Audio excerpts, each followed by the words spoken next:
For years, Officers Briggs and Reynolds harassed, humiliated, and brutalized without consequence, knowing that they were untouchable. Then, one day, they stopped two black twins, Malcolm and Isaiah Carter. The brothers were unarmed. The officers didn't care. When one twin pushed back, refusing to be treated like a criminal, they escalated. Words became threats, and threats became force. And then, when Malcolm moved, they shot him dead. His brother was left beaten, handcuffed, forced to watch his twin bleed out on the pavement. Now, Isaiah Carter, a Delta Force operative with a debt to settle, is coming for them. They thought their version of events would be the only one that mattered. They thought their power made them untouchable. They thought the system would erase their sins, just like it always had. But this time, the system won't save them, because Isaiah Carter is coming, and nothing will stop him from getting his vengeance. Before we go any further, comment where in the world you are watching from, and make sure to subscribe. The hum of the engine purred beneath them as the smooth black Dodge Charger coasted through the quiet streets, its polished frame reflecting the golden glow of the streetlights that lined the pristine sidewalks. Inside, Malcolm Carter sat behind the wheel, fingers drumming lightly against the steering wheel, his sharp gaze flicking between the road and his twin brother in the passenger seat. Isaiah, more relaxed but always observant, sat with his arm resting against the window, watching the well-manicured lawns and neatly trimmed hedges roll past in uniform perfection. You ever notice how these neighborhoods all look the same? Malcolm mused, shaking his head slightly. Every house damn near identical. Like someone copy-pasted the whole block. Isaiah smirked. Ava liked that when she bought the place. Said it felt safe. Safe, Malcolm scoffed, rolling his eyes.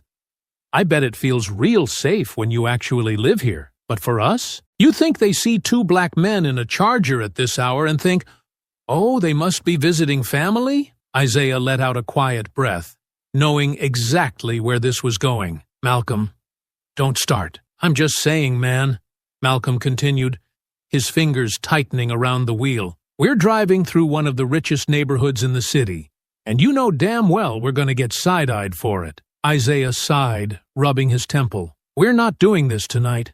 It's been a long month. I want to see Ava, have dinner, and not think about any of this. Malcolm exhaled sharply, his jaw still tight. But he didn't push it further. He just let the silence settle between them as the houses passed by in perfect symmetry, each one illuminated just enough to highlight their exclusivity. Then, just as he was about to switch the subject, Isaiah's eyes flicked to the rearview mirror, his posture subtly shifting. Cop car, he muttered. Malcolm didn't react at first, just kept driving. But his grip on the wheel hardened slightly. Where? Just past us on the other side of the street. Marked unit. Neither of them turned their heads to look. But they could feel it, the weight of being noticed. The unspoken calculation happening behind them. The cruiser rolled past, slowing just slightly as it went by, just enough for its occupants to get a good look at them. Then came the moment neither of them needed to see to understand. The U-turn. Malcolm let out a low chuckle, humorless, eyes never leaving the road ahead. Well, look at that. Right on schedule. Isaiah exhaled slowly, his voice steady but firm. Mal, just keep driving normal. Yeah, Malcolm muttered. Like that matters. The blue and red lights flared to life behind them, the unmistakable wail of the siren cutting through the stillness of the night, commanding them to stop. Malcolm flicked on his turn signal, because God forbid they give them a reason to claim they weren't cooperating, and eased the Charger to a stop at the curb. The world outside was still, eerily silent apart from the faint rustling of leaves in the breeze and the distant hum of a lawn sprinkler. All right, Isaiah murmured, shifting in his seat to face his brother. Let me do the talking. Malcolm's jaw twitched. Yeah?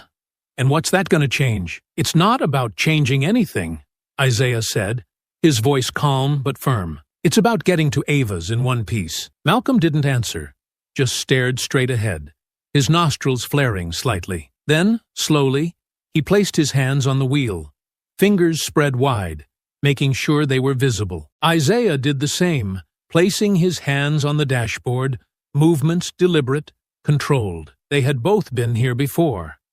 They knew the script. Footsteps crunched against the pavement as two figures approached the vehicle. A flashlight beam swept across the interior, pausing for just a second longer than necessary on their faces. Then came the voice, gruff, authoritative, laced with the unspoken certainty that this wasn't just a routine stop. License and registration. Malcolm didn't move, his expression blank, but Isaiah was already reaching for the glove compartment, his movements slow, exaggerated for the sake of appearances. "It's in here," he said evenly, looking up at the officer, making sure his tone was neutral, measured. No sudden movements. No agitation. The rules they had been forced to learn. The second officer hovered near Malcolm's window, his gaze sharp, scrutinizing. "Where are you two headed tonight?" Isaiah kept his focus on the first officer, handing over the documents without breaking eye contact. "We're on our way to our sister's house. She lives a few blocks up." The first officer took the documents without acknowledging the answer, glancing at the IDs before shifting his stance slightly. The second officer, Briggs, stepped closer to Malcolm's window, eyes narrowing slightly. "Step out of the car." Malcolm let out a slow breath through his nose, his fingers tightening on the wheel for just a fraction of a second. "Why?" Briggs's expression didn't change. "Because I said so." A muscle in Malcolm's jaw twitched, but Isaiah spoke before he could. "Officer, can we ask why we're being stopped?" The first officer, Reynolds, spoke this time. "There have been reports of break-ins in the neighborhood. You match the description." Malcolm let out a sharp, humorless laugh, shaking his head. "Oh yeah? What's that description? Black and breathing?" Isaiah's pulse quickened. "Mal!" Briggs's voice hardened. "I said step out of the car." Isaiah turned back to Reynolds, his voice still steady. "Look, we're both military officers, Delta forces. Our IDs are right there. We're just trying to visit our sister. We're not looking for trouble." Briggs scoffed. "That right? Then you shouldn't have a problem stepping out." The tension inside the vehicle had thickened to the point of suffocation, every second stretching longer, the air growing heavier. Malcolm exhaled sharply through his nose, eyes locked on Briggs, every fiber of his being screaming at him to push back.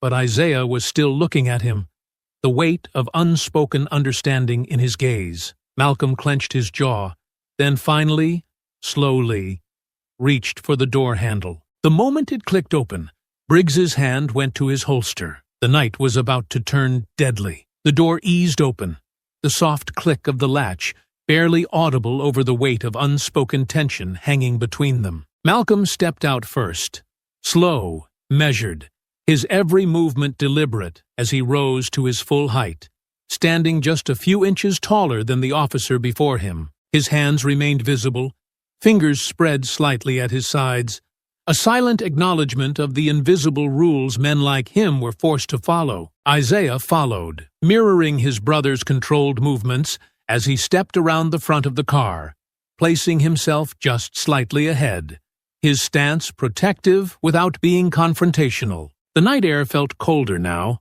or maybe that was just the edge of something far more dangerous creeping in, pressing against his skin like a storm waiting to break. The officers remained rigid, their hands resting a little too comfortably near their belts, watching the twins with the kind of studied intensity that spoke less of protocol and more of personal suspicion. "Turn around, hands on the car," Briggs ordered, his tone leaving no room for discussion. Malcolm didn't move, his jaw tightened, nostrils flaring as his fingers curled slightly. For what? His voice was sharp, but not raised, not yet, because he knew better. But the weight of it was there, simmering beneath the surface. Briggs arched a brow, his lips curving into something that wasn't quite a smirk, but carried the same quiet arrogance. "Because I said so." Isaiah, already anticipating where this was going, lifted a hand slightly, not in surrender, but in a silent request for calm. "Look, officer," he started, his voice controlled, steady, the practiced tone of a man who had been here before and knew exactly how little room for error there was. "We're both Delta Force. We understand protocol. If this is a routine stop, we've given you our IDs. You can check them, see we're exactly who we say we are, We don't want any trouble. We're just trying to see our sister." Briggs gave a slow nod, eyes narrowing slightly before he reached for the IDs Isaiah had handed over earlier. He flicked on his flashlight, letting the artificial glow skim over the laminated cards as Reynolds stepped in beside him, peering over his shoulder. The two men exchanged a look, barely noticeable, but Isaiah caught it. "Out of town," Briggs muttered, his voice carrying a tone of immediate skepticism. "Neither of you live here." Malcolm let out a low, humorless chuckle, shaking his head. "That's what we told you. We're visiting our sister." Briggs ignored him, flipping the ID over before glancing up again. "So, let me get this straight.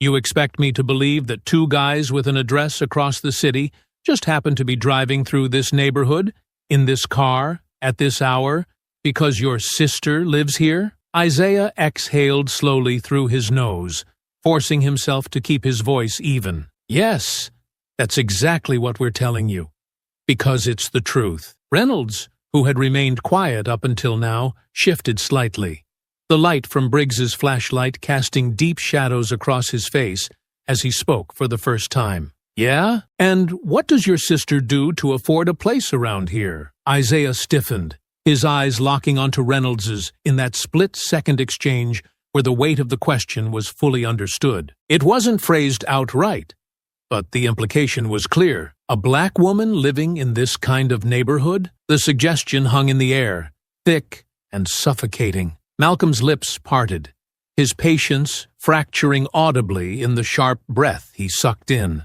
"Excuse me?" Reynolds held his gaze unflinching, as if daring him to press it further. "Just saying, not a lot of people from your side of town end up in places like this without a good reason." Isaiah stepped forward before Malcolm could react, his body positioned just enough to physically interrupt whatever was about to happen. "She's a lawyer," he said, his voice sharper now, clipped in a way it hadn't been before.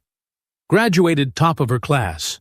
Works for one of the biggest firms in the city. That a good enough reason for you?" Briggs let out a slow exhale, tilting his head slightly as he studied them both, as if weighing their words, their worth. Then, without another comment, he turned, walking back toward his squad car. Isaiah let out a quiet breath, thinking for just a moment that maybe, just maybe, this was about to de-escalate. But then Briggs stopped, turning slightly over his shoulder. "Stay where you are," he muttered, disappearing inside his vehicle. Isaiah could hear the faint sound of radio static crackling from inside the car, a murmur of indistinct voices exchanging information, a background check. They were running them through the system. "They're stalling," Malcolm muttered under his breath, shaking his head. "Running our names like we're goddamn criminals." Isaiah didn't respond immediately, just kept his eyes on the officers, his hands loose at his sides but ready. They were pushing, looking for a reason, an excuse, something to justify whatever was already forming in their minds. "Let's just keep cool," Isaiah murmured, though even he could feel the control slipping, the space for logic closing in. Malcolm turned slightly toward him, voice low, edged. "You think that's going to change a damn thing?" Before Isaiah could answer, Briggs returned, his face unreadable, but his presence carrying something heavier now, something more resolute. He stepped back toward them, the flashlight still in his grip, and gestured. "All right," he said. "Hands on the car. Both of you." Isaiah took a slow breath, bracing himself. "Come on, man. We gave you everything you asked for. You know exactly who we are, where we're going. What are you still looking for?" Briggs didn't waver. "Step to the car." Malcolm didn't move. Briggs's hand went to his holster. Isaiah saw it happen in slow motion. The shift in posture, the way the air seemed to thicken, the silent understanding of what came next, if they didn't comply. His own breath caught for just a second, but then, with a slow, reluctant motion, he turned, placing his hands against the cool metal of the Charger's hood. Malcolm hesitated a second longer before finally, begrudgingly, following suit. The moment his hands touched the car, Briggs grabbed his wrist. Isaiah saw the first real flash of emotion break across Malcolm's face. A sharp flicker of something primal, something furious, and that was all it took. The spark had been lit. The night was about to ignite. The cold metal of the Charger's hood pressed against Malcolm's palms, the rough texture biting into his skin as Briggs's hands moved with unnecessary force over his back, pressing hard against his ribs before sliding lower. The pressure wasn't just about the search.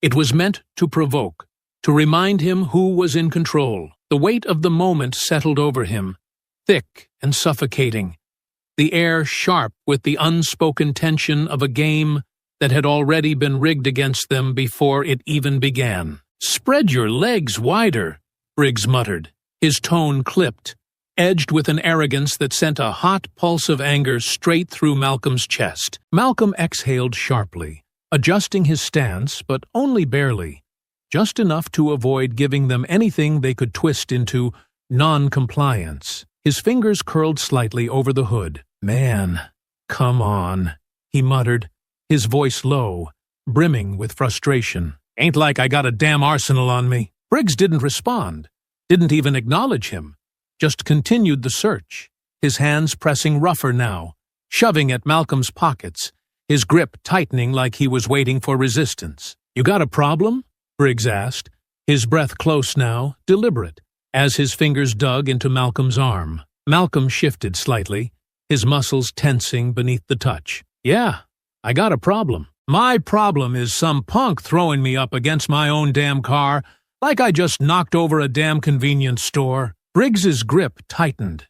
Isaiah, still pressed against the Charger beside him, felt the shift in the air before the words even fully registered. This was it, the moment the officers had been waiting for. "Mal," Isaiah warned, his voice tense but controlled, his eyes darting toward his brother with an urgency that was more than just a plea.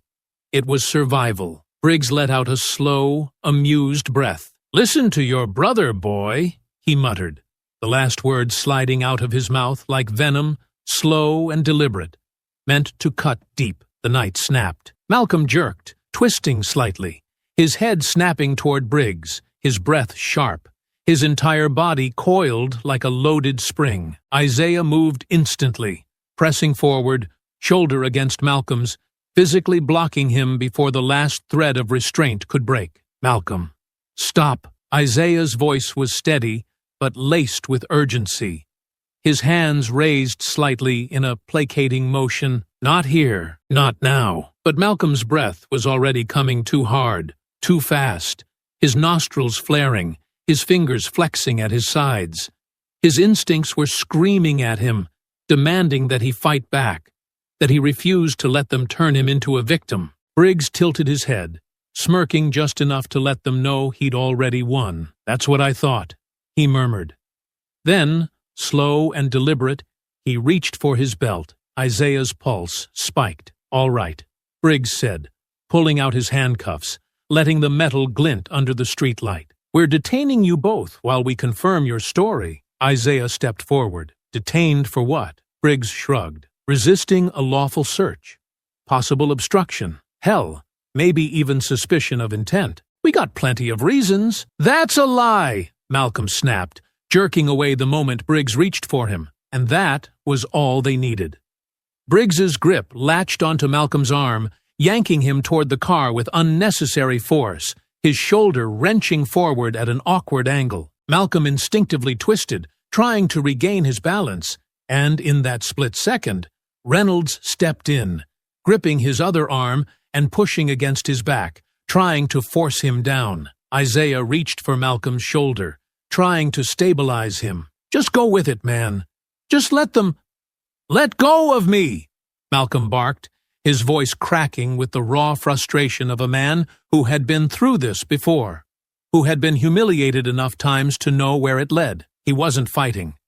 He wasn't attacking. He was reacting, but that didn't matter to them. Briggs shoved hard. Malcolm staggered. "He's resisting!" Briggs shouted, his voice already changing, twisting reality into a lie. Reynolds pulled back, his hand moving quickly to his belt. "He's got a weapon!" Isaiah saw it happen before it even did. The words were still in the air when Briggs reached for his gun, his movements rehearsed, practiced, like he'd been waiting for the moment to make the call. Malcolm twisted one last time, breath sharp, teeth bared, and then the gunshot cracked the air open. Malcolm jerked violently, his entire body snapping backward, his chest arching before his knees gave out beneath him.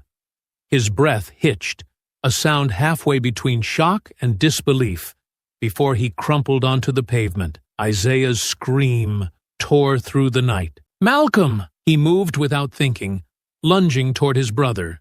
But before he could reach him, a white-hot explosion of pain surged through his chest. The taser hit him full force, electricity ripping through his body, locking his muscles into place, stealing the breath from his lungs. His legs gave out, his vision swimming as he hit the ground. "Officer down!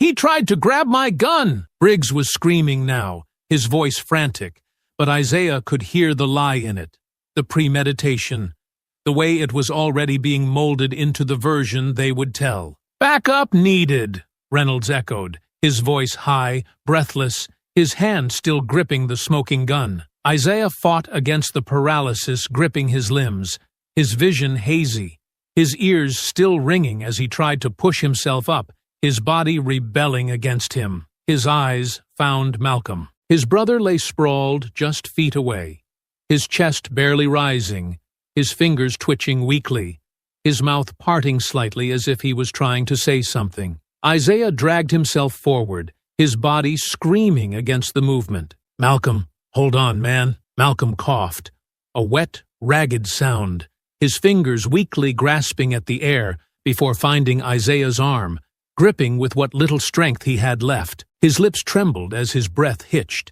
his eyes searching Isaiah's with something heavy, something Isaiah didn't want to understand. "Isaiah," Malcolm's voice barely came, choked, strained, each word a fight. His fingers dug weakly into Isaiah's sleeve. "I'm sorry." Isaiah's breath shattered. No, don't.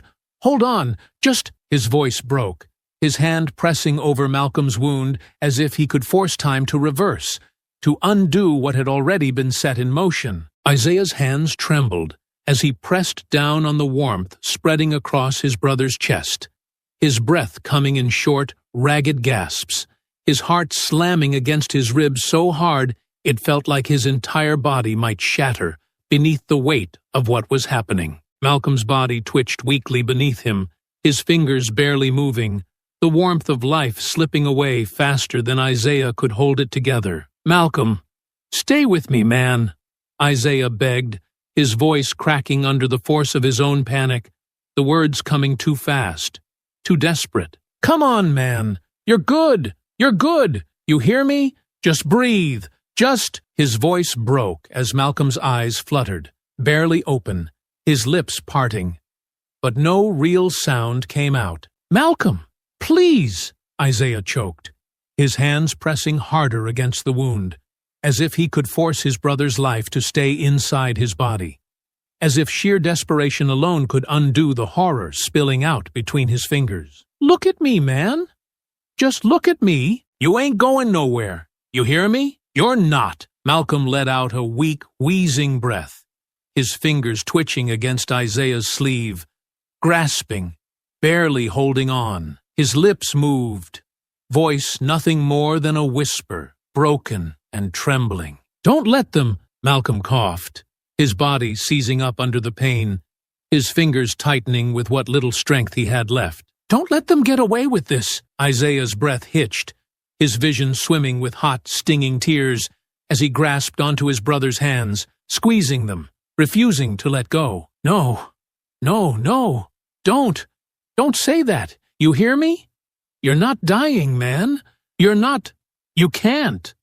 Then came the voices. "Get off him!" Hands wrenched at the back of Isaiah's jacket, tearing him away with a violent yank that sent him sprawling backward, his knees scraping against the pavement as he fought against them, his arms clawing forward, trying to hold on to Malcolm.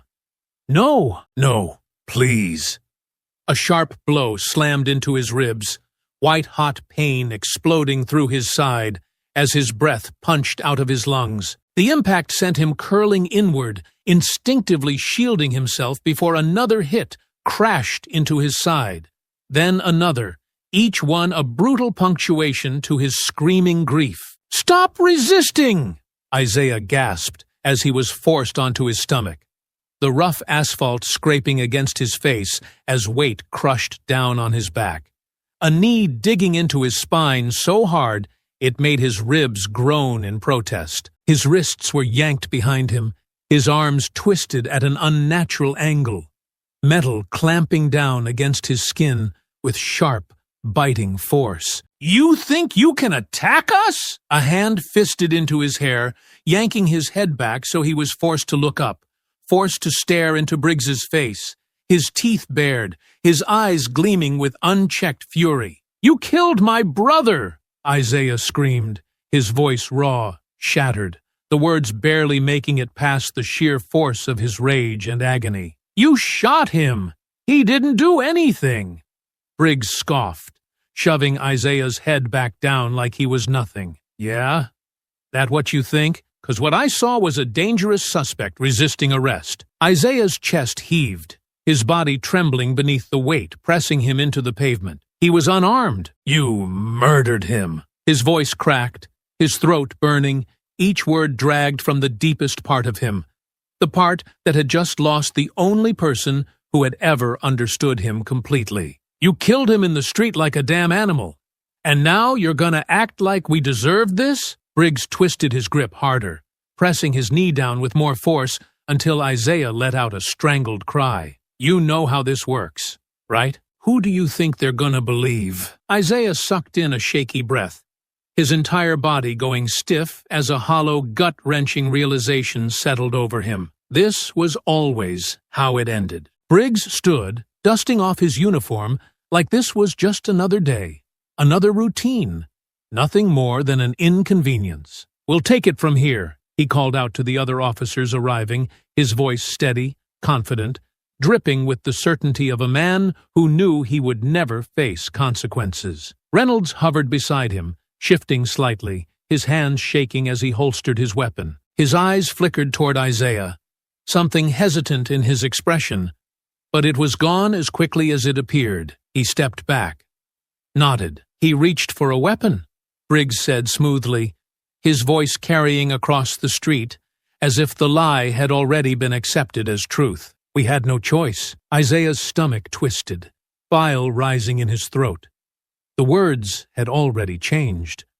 The story was already being rewritten. His breath stuttered, a fresh wave of nausea rolling through him as he turned his head just enough to see Malcolm's body still lying motionless on the pavement, his blood pooling beneath him, dark and thick, seeping into the cracks of the concrete. His brother, his twin, his other half, gone. And they were going to erase him. "Hey!"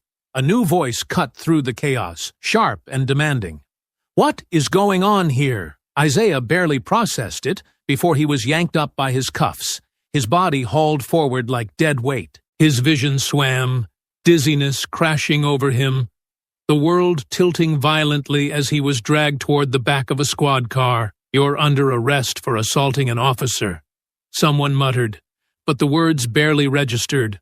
White noise against the static roaring in his head. The door wrenched open, and then he was shoved inside, his body slamming against the hard plastic seat with enough force to make his ribs scream in protest. Through the smeared glass, Malcolm was still lying there.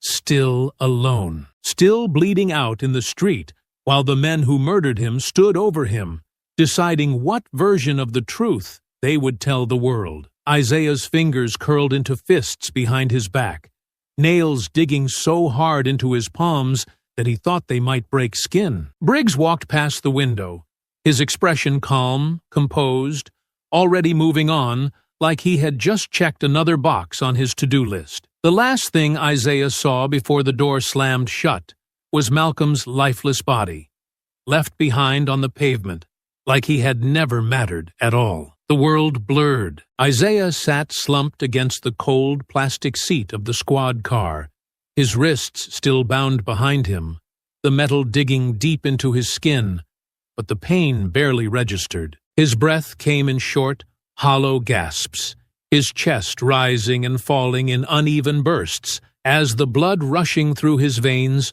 drowned out everything else. He could still feel the weight of Malcolm in his arms, could still hear the tremor in his brother's breath, the way his voice had cracked, those last words slipping out, barely above a whisper. "Don't let them get away with this." His throat tightened, his teeth clenching so hard that his jaw ached. But it didn't matter. None of it did, because Malcolm was gone, and he hadn't been able to stop it. The night passed in fragments, red and blue lights flashing against the pavement, indistinct voices shouting orders, the cold press of cuffs, the rough hands shoving him forward, the scent of sweat, asphalt, and blood clinging to the air. At some point, the car had started moving, the weight of the moment shifting as the squad car rolled away, taking him with it, dragging him away from Malcolm, away from the only piece of family that had ever felt like home. He didn't know how long they drove. The streets blurred together, indistinct shapes and neon signs streaking past the window, like something out of a dream. But none of it felt real. Nothing felt real. His fingers twitched uselessly behind him, his nails digging into his palms, his muscles locked so tight his entire body felt like it might snap under the pressure. His mind kept looping back,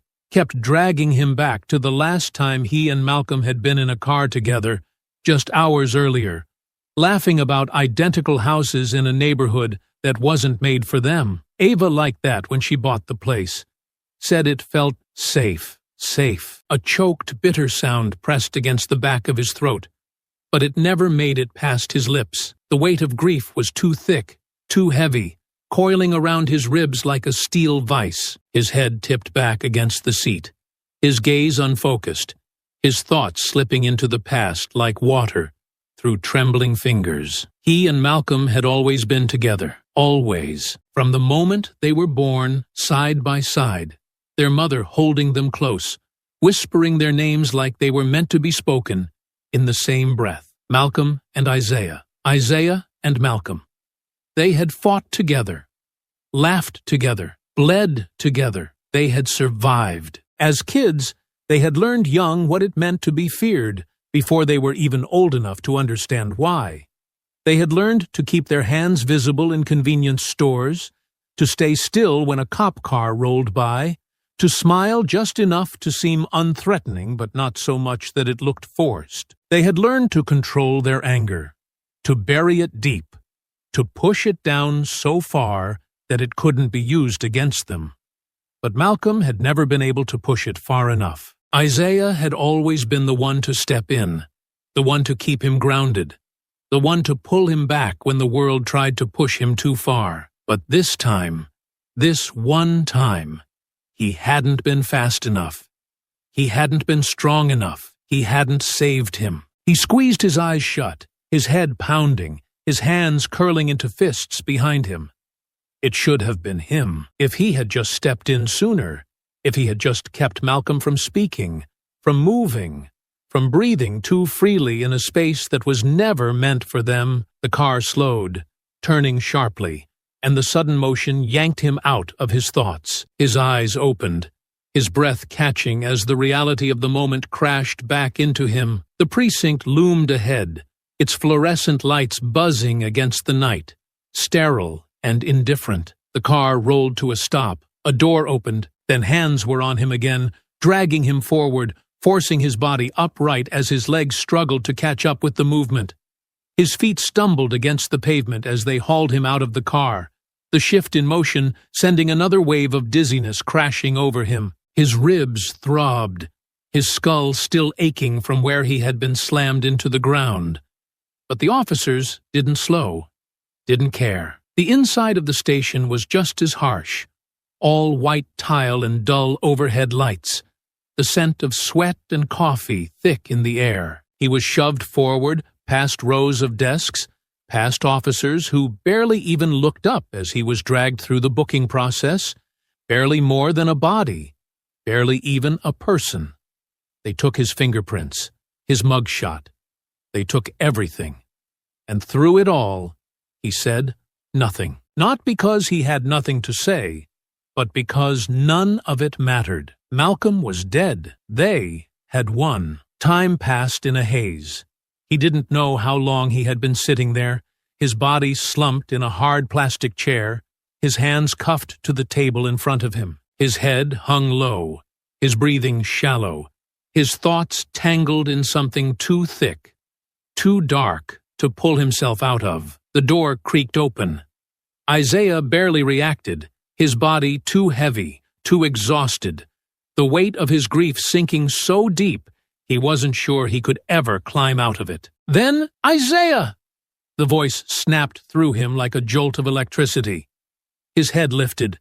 Ava stood in the doorway, her eyes wide, her chest heaving, her entire body radiating something sharp, something barely contained. Her hands trembled as she stepped forward, as she took in the bruises blooming along his jaw, the dried blood crusting at the corner of his mouth, the way his wrists were still bound to the table like he was the criminal. For a moment, she said nothing. Then her breath hitched, and her face twisted into something Isaiah had never seen before.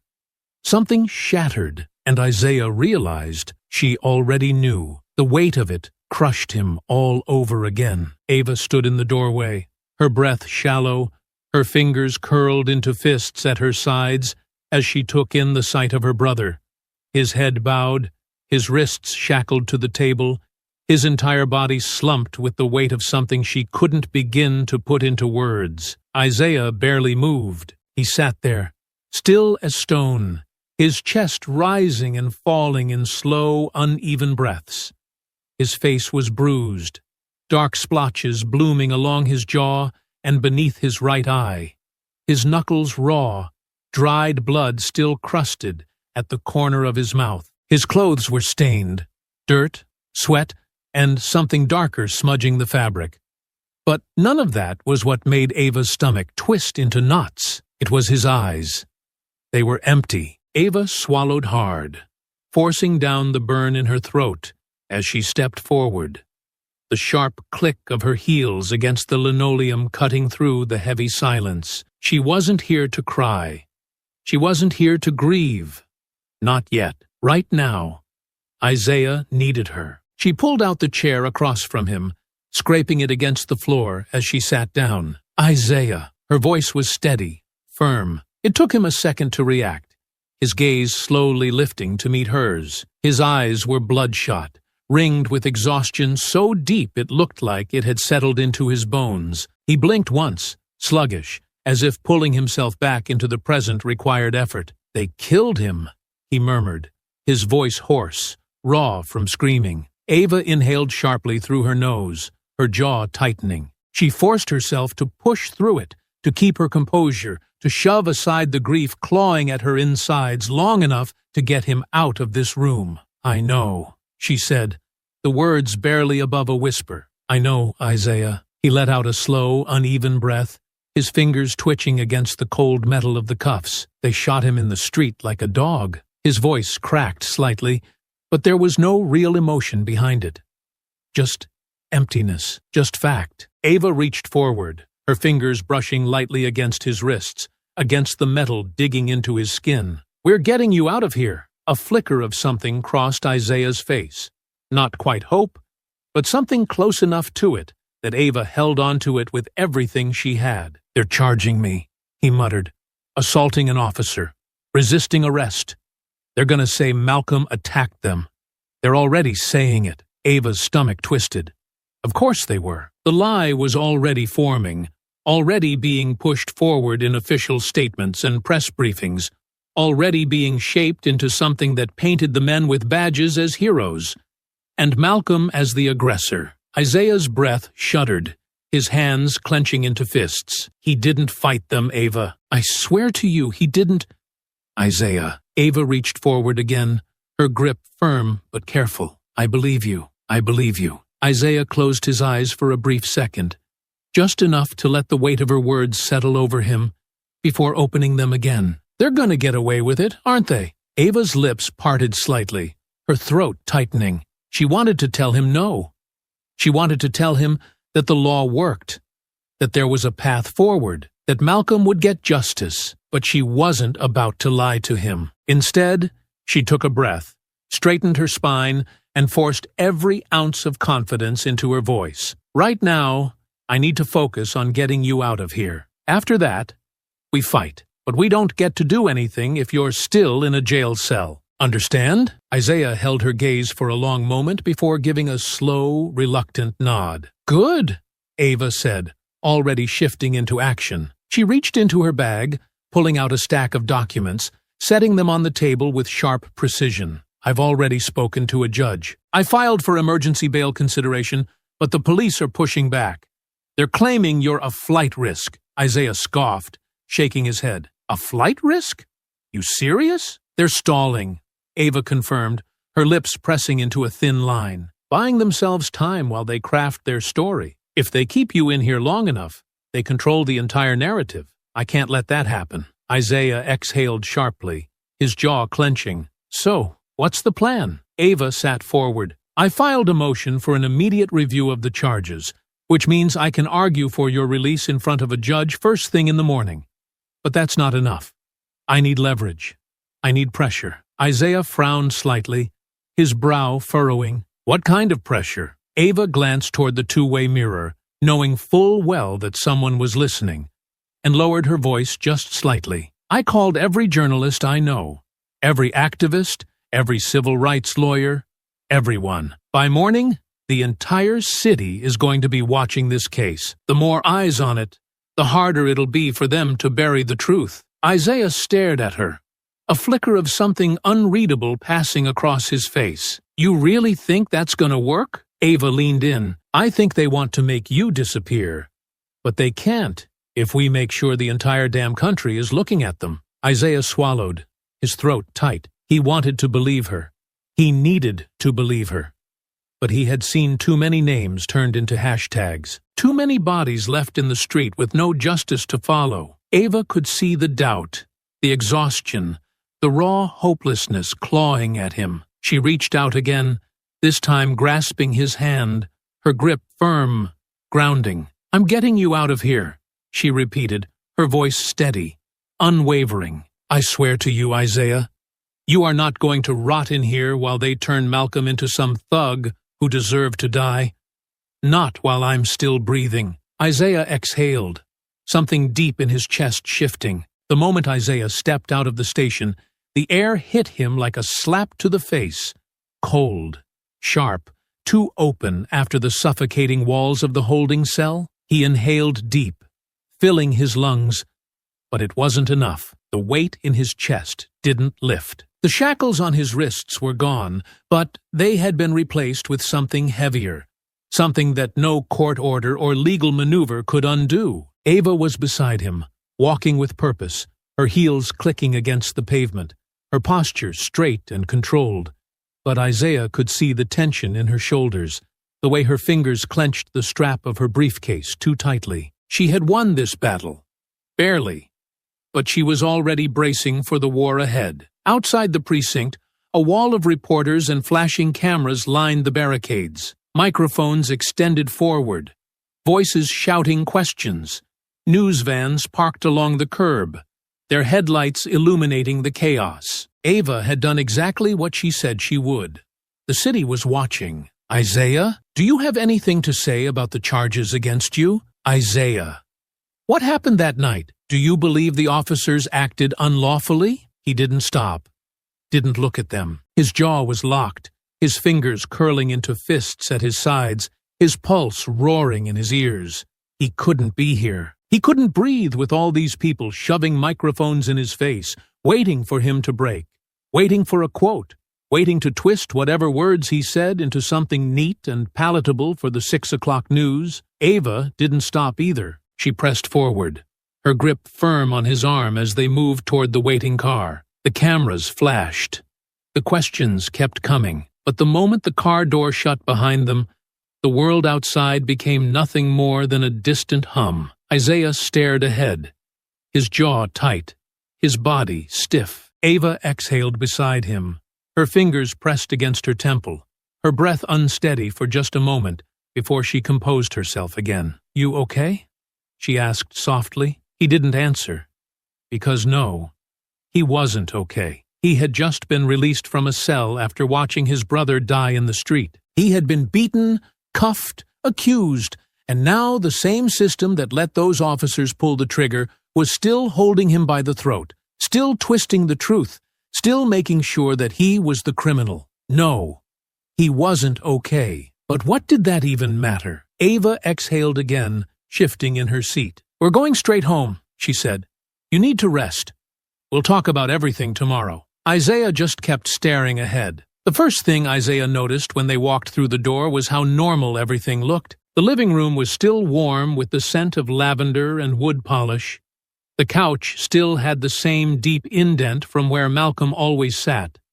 Their mother's old quilt still draped over the back, like she had left it there herself. For a split second, Isaiah could almost pretend Malcolm was in the next room, almost pretend that if he just walked down the hall, he'd find him there, scrolling through his phone, smirking at some stupid joke, breathing. But then, the weight of reality crashed down again, and the silence in the house felt unbearable. Ava set her briefcase on the table, rolling her shoulders as she exhaled. "All right. First thing tomorrow, we start putting pressure on the DA's office. I already have a few people reaching out, but we need to push harder. They're going to try and stall, hoping this blows over. But it won't, not this time." Isaiah sat on the couch, leaning forward, his elbows on his knees, his fingers laced together as he stared at the floor. "And if they don't do anything?" His voice was quieter now, steadier, but still heavy with something unresolved. Ava hesitated for a fraction of a second before responding. "Then we take it higher. We push for federal involvement. Civil rights violations, anything we can throw at them." Isaiah nodded slowly, but the emptiness in his eyes didn't change. And just like that, the days bled together. The calls were made. The paperwork was filed. The protests outside the police department grew larger. The city boiled with tension. And every single attempt at justice was met with the same response. "We're still reviewing the case. There isn't sufficient evidence at this time to proceed with charges." The officers were acting in the line of duty. Isaiah sat in silence as he listened to the news updates, as he watched Ava's frustration mount, as he watched every single person with the power to do something step back, fold their hands, and do nothing. Every door they knocked on led to another excuse, another delay, another carefully worded statement about ongoing investigations and due process. The system wasn't just broken. It was doing exactly what it was built to do. And Isaiah could feel something shifting inside him, a slow burn, a weight pressing against his ribs, pushing harder, making it impossible to breathe. Isaiah was sitting at the dining table, staring blankly at his untouched plate of food, the news droning in the background. Ava sat across from him, her phone pressed to her ear, her free hand gripping a pen so tightly her knuckles turned white. "That's not good enough," she snapped, her voice sharp, laced with an anger she was barely holding back. "They have body cam footage. Where is it? Why hasn't it been released?" Isaiah barely heard her. His eyes had drifted toward the TV, the headline scrolling across the screen. "Press conference. Police chief speaks on tragic incident involving Malcolm Carter." The screen cut to a podium. The police department's emblem displayed proudly behind the man standing in front of the microphones. "The loss of life is always unfortunate," the chief said, his voice steady, smooth, rehearsed. "Our officers were faced with a life-threatening situation, and they responded accordingly. The suspect was hostile, uncooperative, and attempted to reach for a weapon. They had no choice but to defend themselves." The camera panned slightly. Briggs and Reynolds stood to the side, their faces blank, their uniforms crisp. Then, Briggs stepped forward. "It's always difficult when situations escalate like this," he said, his voice just the right amount of solemn, just the right amount of regretful. "We never want to take a life, but when an officer feels threatened, we have to protect ourselves. I feared for my life." Isaiah's fingers curled into his palms. "I wish things had gone differently," Briggs continued. "But that man left us no choice." Something inside Isaiah snapped. The emptiness in his eyes burned away, replaced with something sharper. something hotter, something that made his entire body go rigid. Ava was still on the phone, her voice rising, but she must have seen it. The way his entire demeanor shifted, the way his hands trembled with something far more dangerous than grief. Isaiah? He didn't respond, because at that moment, the fire had consumed him completely, and he knew, if the system wasn't going to give him justice, then he was going to take it himself. He hadn't realized his nails had dug so deep into his palms that they'd drawn blood until Ava's voice cut through the air. Isaiah. It was cautious. A name spoken not in authority, not in reassurance, but in knowing. He didn't look at her, didn't move, didn't do anything but keep his gaze fixed on the television, as if burning holes into the screen would make the lies unravel. Ava set her phone down, exhaling sharply. Isaiah, talk to me. His jaw twitched, his fingers flexing. You heard it, he said, his voice lower than usual, rough, as if it had been scraped raw from the inside out. You heard every damn word. Ava hesitated,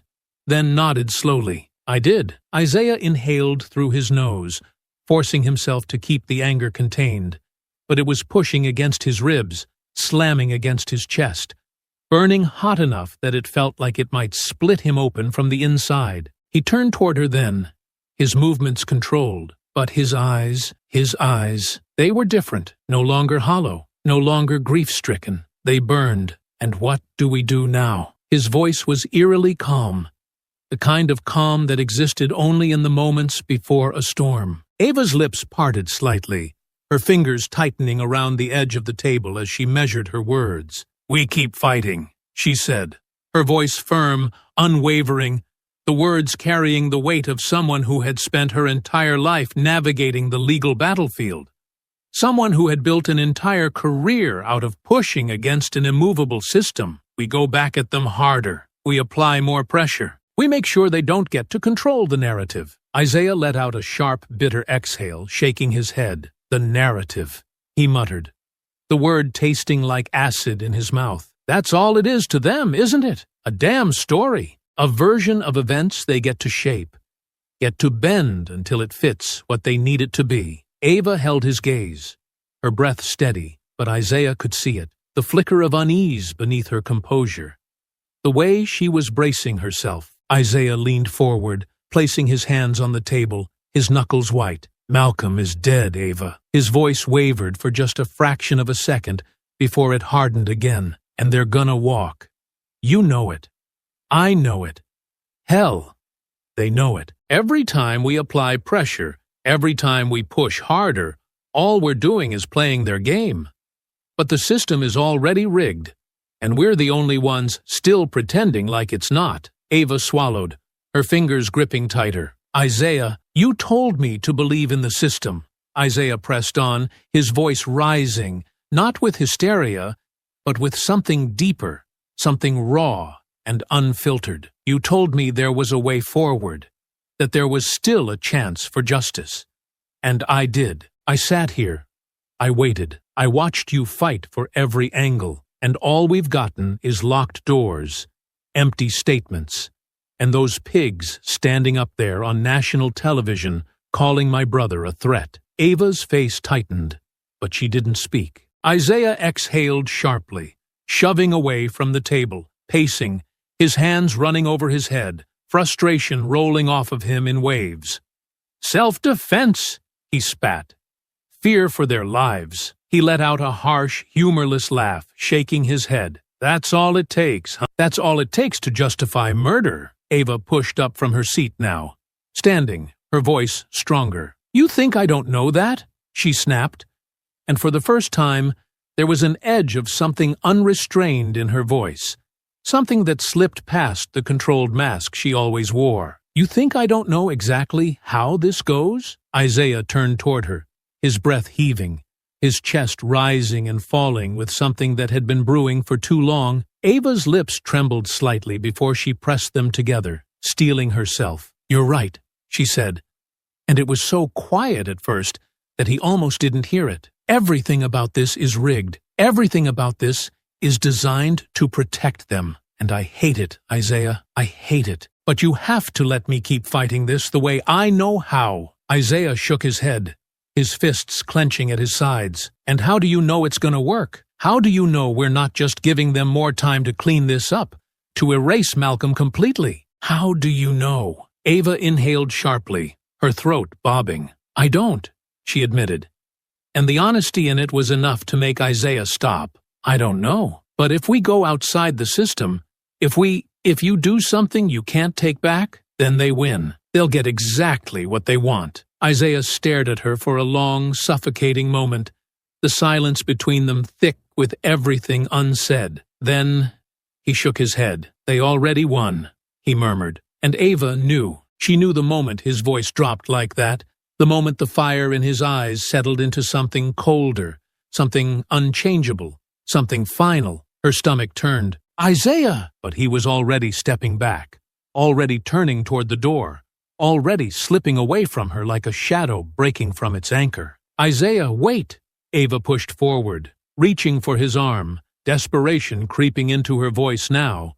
But he was already gone, already moving toward something she couldn't pull him back from. She watched the door shut behind him, watched the final sliver of light disappear as he walked into the night. And for the first time since this all started, Ava felt fear. The night wrapped around Isaiah like a second skin, the cool air brushing against his face as he moved through the city with a new kind of purpose. Each step measured, each thought sharper than the last. He had always been disciplined. Military training had drilled that into him. But this was different. This wasn't combat. This wasn't a mission sanctioned by the government. This was something far more personal. He had no plan at first. Not a solid one, anyway. Just the quiet, steady hum of rage pushing him forward. The certainty that he needed to see them. Briggs and Reynolds needed to look them in the eye again. Needed to watch them in a way they had never expected. The same way predators stalked prey before the kill. It didn't take long. Police officers weren't as untouchable as they thought. They had routines, patterns, lives outside of the job. And Isaiah was good at what he did. Better than they could ever know. The first thing he learned was that neither of them had a wife. No children. No families waiting for them at home. Briggs lived alone in a modest but well-kept house in a quiet part of the city. A neighborhood that was mostly white, mostly upper-middle class. The kind of place where people trusted the police because they had never had to fear them. He got home at the same time every night, parked his car in the driveway, and took exactly 5 steps up to his front door before disappearing inside. No porch lights, no security cameras. Reynolds was the same. A small apartment, clean, unremarkable. He spent most of his time alone, except for the nights when he drank himself into a stupor at a local bar a few blocks from the precinct. It wasn't enough. Isaiah needed to know them, needed to see past their uniforms, past the carefully curated personas they presented to the world. He wanted to understand what kind of men they really were. Not just the ones who had pulled the trigger that night, but the ones they had always been. So he dug deeper. And the more he found, the worse it got. The first thing that sent a fresh wave of fury rolling through him was the complaints. There were so many. Excessive force, racial profiling, suspicious stops. Isaiah spent hours combing through old reports, finding patterns that no one had cared enough to investigate. Too many black men stopped for no reason. Too many injuries sustained during routine arrests. Too many names attached to complaints that had mysteriously gone nowhere. Briggs had been in the department for years, long enough to build a reputation, long enough to know exactly how far he could push the line without consequences. He had been accused of brutality 7 times, but every single report had been reviewed and dismissed. The details made Isaiah's stomach churn. A young man, barely 19, beaten so badly during an arrest that he had suffered permanent nerve damage.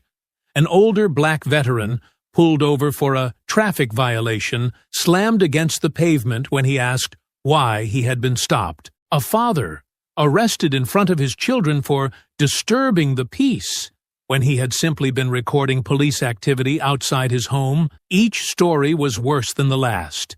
Each one a reminder that Malcolm's death had not been an accident, not an isolated incident. Briggs had been hunting men like Malcolm for years, and no one had stopped him. Reynolds wasn't much better. He had fewer complaints, fewer marks on his record, but that only made it worse, because Isaiah could see the pattern of silence, the way he had watched and done nothing, the way he had backed up Briggs's lies time and time again, the way he had let black men suffer under his partner's hands without ever stepping in. Isaiah found body cam footage from 3 years ago, a case where a young black teenager had been stopped while riding his bike through a predominantly white neighborhood. Briggs had done all the talking, his voice smooth, condescending, barely masking his hostility. The boy had been scared, his voice shaking as he answered their questions, his hands trembling as he reached for his ID. Then Briggs had slammed him against the squad car, accusing him of reaching for something else, of acting suspicious. Isaiah watched the footage, his breath locked in his chest. The boy hadn't fought, hadn't resisted.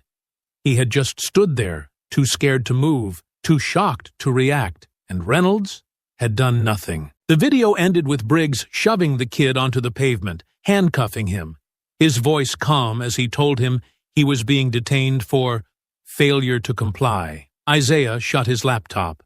The anger had been a steady hum before. Now it was a roar, something hot and alive, something that made his fingers tremble with the effort it took to stay still. This wasn't about Malcolm anymore. This was about all of them. Every single name buried under police reports.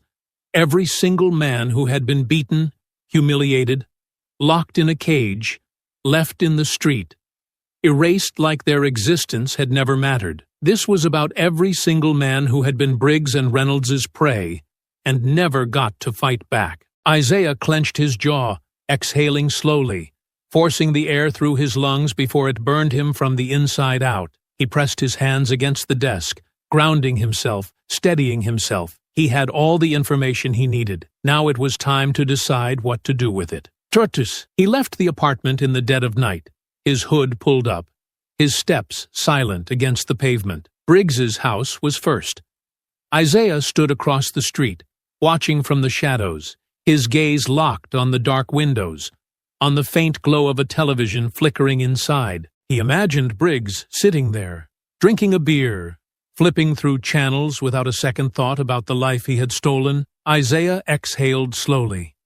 Reynolds's apartment was next. Same routine. Same watchful silence. The bar down the street was still open, half full of cops just getting off shift, laughing over cheap whiskey, letting the world fade into static because none of them had ever had to care. Isaiah turned away, his fists clenched.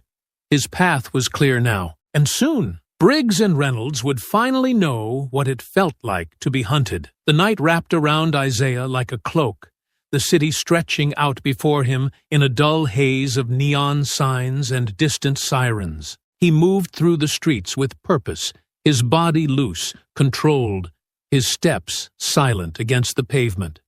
The fire burning in his chest had cooled into something else now, something colder, something sharper. The anger was still there, raw, pulsing, alive, but it had settled beneath the surface, honed into focus. He wasn't just a grieving man anymore. He was a predator, and tonight, Reynolds was the prey. The bar was exactly what he expected. A dimly lit hole in the wall, tucked away on a quiet street just a few blocks from the precinct. The kind of place where cops gathered after their shifts to drink, to laugh, to blow off steam without worrying about the wrong eyes watching. It was barely half full when Isaiah arrived, just a scattering of officers nursing beers, engaged in low conversation, their backs turned to the world outside. And then there was Reynolds. He sat near the center of the room, his body slouched comfortably in the booth, a whiskey glass held loosely between his fingers. His uniform was gone, replaced by casual clothes, but he still carried himself the same way.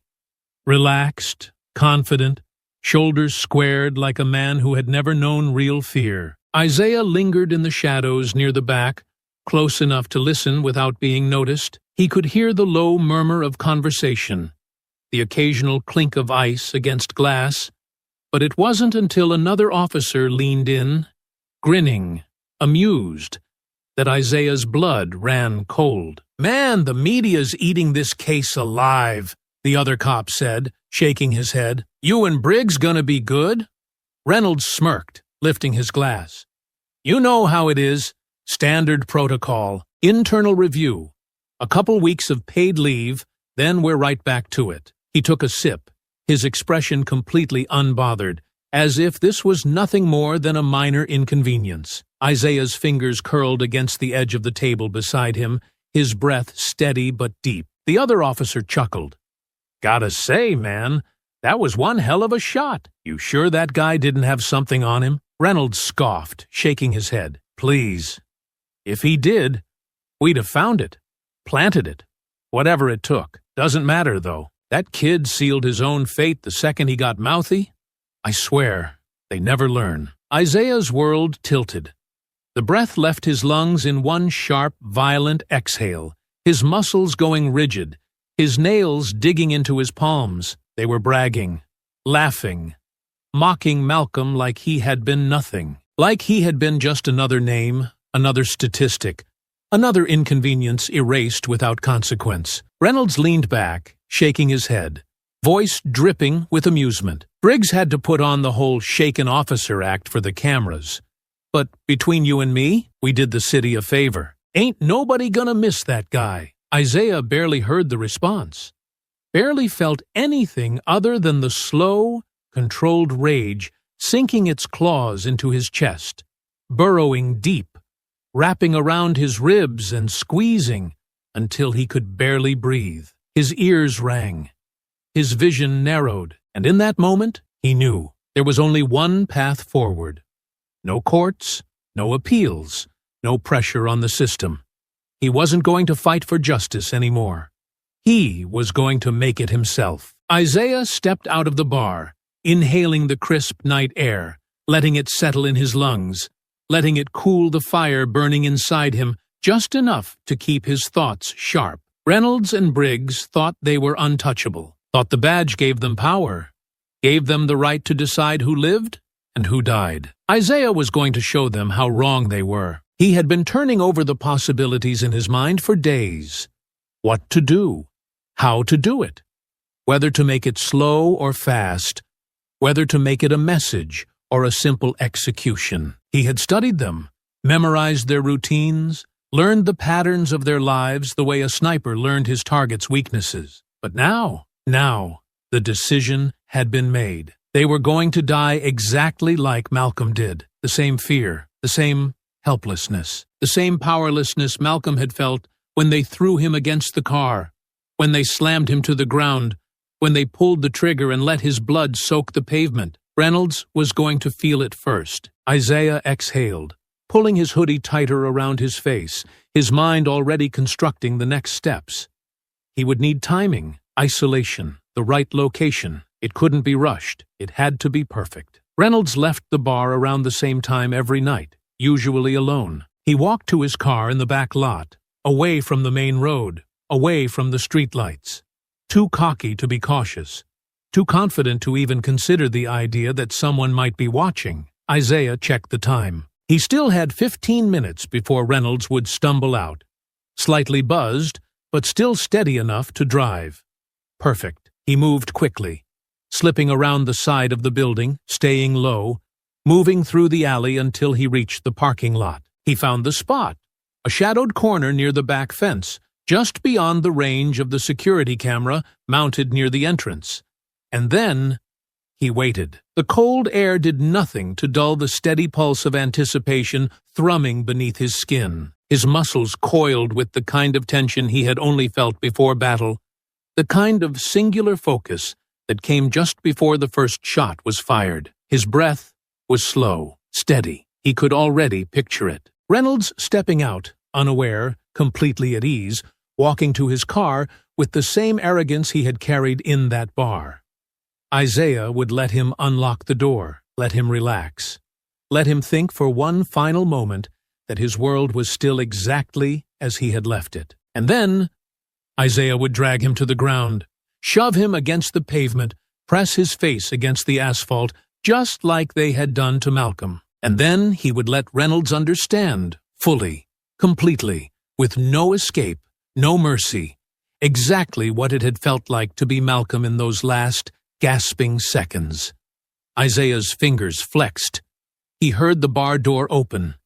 It was time. Isaiah stayed still, his breath steady, his body coiled, his muscles tense but controlled, as he watched the door to the bar swing open. The dim yellow light spilled onto the pavement, stretching shadows out across the lot, casting long, dark lines that flickered and shifted as Reynolds stepped outside. He moved just like Isaiah had expected, comfortable, unhurried, oblivious. His posture was loose, his shoulders relaxed, the confidence of a man who had never known true danger, who had never had to look over his shoulder, who had never once considered that the violence he inflicted could ever find its way back to him. Isaiah clenched his jaw, watching, waiting, his fingers curling into fists as Reynolds dug into his pocket, pulling out his car keys and whistling softly to himself, swaying slightly from the alcohol still running warm through his bloodstream.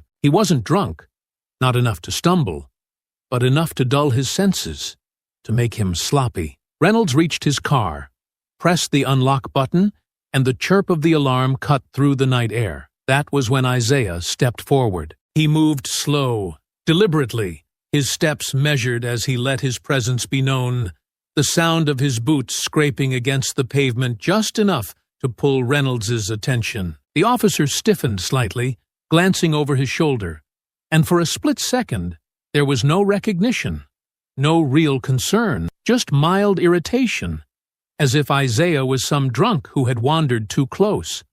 Then his eyes sharpened. He knew. A slow, arrogant smirk spread across his face. "Well, well," Reynolds muttered, turning fully now, pocketing his keys. "Didn't expect to see you out here, Carter." Isaiah said nothing. Reynolds tilted his head slightly, looking him up and down with the same condescension he had seen that night outside Ava's house, the same easy arrogance of a man who thought he was untouchable. "What?" he said, voice laced with amusement. "You come out here looking for some answers? Hoping I'll admit something for your little court case?" He let out a sharp chuckle, shaking his head. "Man, I gotta say, I respect the dedication, but I already told you. There's nothing to fight here." It was a clean shooting. Isaiah inhaled slowly through his nose, forcing himself to stay still, to hold back the fury curling inside his chest like a living thing. Reynolds scoffed, stepping closer, his smirk widening. "Come on, don't look at me like that. It's not personal. It's just the way the world works. You and your brother made a mistake, and you paid for it. I mean, Malcolm was always going to end up dead sooner or later, right? Might as well have been me that put him down." Isaiah moved, before he even made the conscious decision to. His fist slammed into Reynolds's mouth, the impact cracking through the night air, the force behind it sending the officer staggering back into his car. The arrogance vanished. Reynolds lifted his head, his lip split open, blood dripping down his chin, shock flickering across his face before it morphed into something uglier. Anger, disbelief, fear. "You crazy son of a—" Isaiah was on him again before he could finish. His second punch crashed into Reynolds's ribs, his knuckles slamming into flesh and bone, and the officer grunted, wheezing as he hunched over. Isaiah followed up, his elbow smashing into Reynolds's temple, the sharp impact sending him stumbling sideways, his hands scrambling for balance against the car. "You didn't think I was going to do anything, did you?"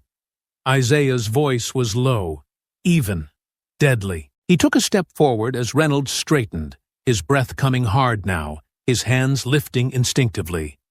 Not to fight, not yet, but to placate. "All right, Carter, listen." Isaiah didn't listen. His knee drove into Reynolds' stomach, cutting off whatever pathetic excuse was about to leave his mouth. The officer gasped, his body curling inward, spitting blood onto the pavement as he stumbled back. Isaiah didn't stop.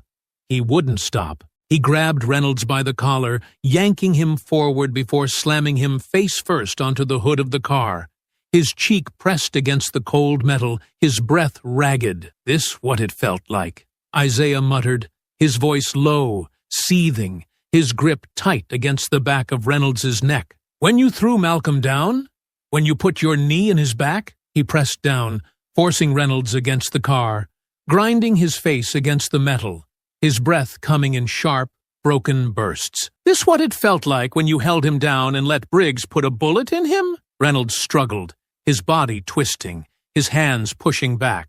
But Isaiah barely felt it. You don't want to do this, Reynolds panted, his voice strained. You put your hands on a cop, Carter, and you'll never walk free again. Isaiah yanked him back, spun him around, and drove his fist into his stomach. Reynolds choked, doubling over, a wet, gasping noise tearing from his throat. Isaiah grabbed him by the collar again, dragging him upright, forcing him to look at him. You think I give a damn about walking free? Isaiah's voice was a snarl now, his chest heaving, the weight of Malcolm's death, of every injustice, of every name erased by men like Reynolds and Briggs boiling over. Reynolds's eyes widened, a flicker of something real passing over his face now, understanding. This wasn't a grieving man throwing punches in anger. This was vengeance. And Isaiah wasn't done. Not even close. He slammed Reynolds against the car again, twisting his arm behind his back, his grip tightening against his wrist until the officer groaned in pain, his knees buckling beneath the force of it. Isaiah leaned in close, his breath hot against Reynolds's ear. You ever hear a man beg for his life before? He murmured. Reynolds's breath hitched. Because I have, Isaiah continued. I heard my brother plead. I heard him fight for every last breath after your partner put a bullet in him. Reynolds swallowed hard, his throat bobbing. Isaiah pulled him back, just slightly, just enough to let him get a breath before slamming him back down. You think you know fear? Isaiah's voice was ice now. Steady, deliberate. You don't, but I'm going to show you. And for the first time, Reynolds understood. This wasn't a warning. It was a promise. Isaiah pressed down harder, wrenching Reynolds's arm behind his back, forcing a choked groan from the officer's lips. You feel that? Isaiah muttered, his voice dangerously low, steady in a way that sent a cold, primal dread through Reynolds's veins. That's the feeling my brother had in his last moments. The weight against his back, the helplessness, the realization that no matter what he said, no matter how much he pleaded, none of it was going to change a damn thing. Reynolds shook his head weakly, blood dripping from the corner of his mouth. But please! Isaiah's stomach twisted violently at the sound of that word coming from this man's lips, because Malcolm had begged. He had pleaded, and Reynolds had laughed. Isaiah leaned in closer, pressing his lips near Reynolds's ear. That's the first time I've ever heard you say, please, he murmured, his voice almost thoughtful. You think you deserve mercy? Reynolds let out a garbled whimper, his body twitching under Isaiah's weight. Isaiah closed his eyes for just a fraction of a second, feeling the weight of Malcolm's absence pressing down on him, feeling the raw, unchecked rage that had been simmering inside him for days solidify into something lethal, something final. No more warnings, no more second chances. Reynolds had spent years preying on people, terrorizing black men who had done nothing but exist in the wrong place at the wrong time. He had stolen lives, stolen dignity, stolen futures, and now Isaiah was about to take something from him, permanently. Isaiah's grip shifted, his movements precise, calculated. Not just the wild force of revenge, not just unrestrained violence, but the trained precision of a man who had spent his entire career learning exactly how the human body worked, how it could be broken in ways that no surgery, no rehabilitation, no amount of money or connections could ever undo. His fingers found the right point at the base of Reynolds's neck, right between the cervical vertebrae. A single, perfect target. You ever hear what happens when you sever the right part of the spinal cord? Isaiah's voice was almost conversational. Calm, unshaken. Reynolds gasped, his body trembling now, his weight shifting as he tried to thrash free. Isaiah let him struggle. For a second, for one final moment of hope before taking it away forever. Then he struck. A quick, brutal jab. Precise. Unforgiving. There was a sharp, sickening pop, the kind of sound that wasn't loud but carried all the weight of something irreversible. Reynolds's entire body seized, his limbs locking for a split second before collapsing completely, his breath hitching, his mouth opening. But no sound came out. His throat spasmed uselessly, his hands twitching before going limp. Isaiah took a slow step back, watching as realization flooded into Reynolds's wide, horrified eyes. He tried to move his legs. Nothing. He tried to speak. Nothing. The panic came all at once, his breath hitching, his fingers scrabbling uselessly at the pavement as his body failed him, as his lungs stuttered through the first gasps of a man who truly understood, for the first time in his life, what it meant to be powerless. Isaiah crouched beside him, resting his elbows on his knees, his head tilting slightly. That feeling right there. His voice was quiet, almost eerily soft. That's the same feeling every single man you and Briggs put down felt in their last moments. That's the same fear Malcolm had. That's the same helplessness you let him die with. Reynolds's eyes burned with pure terror, his mouth still trying to form words, but nothing came. His spinal cord was severed too high. His vocal cords were gone. He would never speak again, never move again, never hurt anyone again. Isaiah exhaled, standing slowly. He let himself take in the moment, let himself watch Reynolds struggle, let himself feel the weight of what he had done settle into his bones before he turned away. His exit was clean, quiet, controlled. He moved through the alley, his footsteps blending into the night, his body slipping into the shadows like a man who had never been there at all. No cameras had caught him.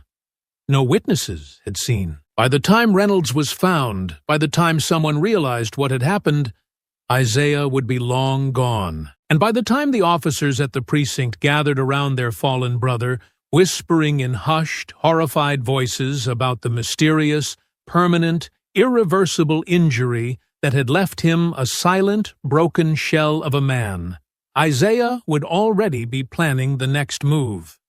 Because this wasn't over, not until Briggs felt the exact same thing. The city pulsed around Isaiah like a living thing, a quiet hum of life moving on, untouched by the war unfolding in the shadows. He moved with the night, a ghost between streetlights, unseen, unnoticed. This was the point of no return. He had known it the second he left Reynolds broken in that parking lot.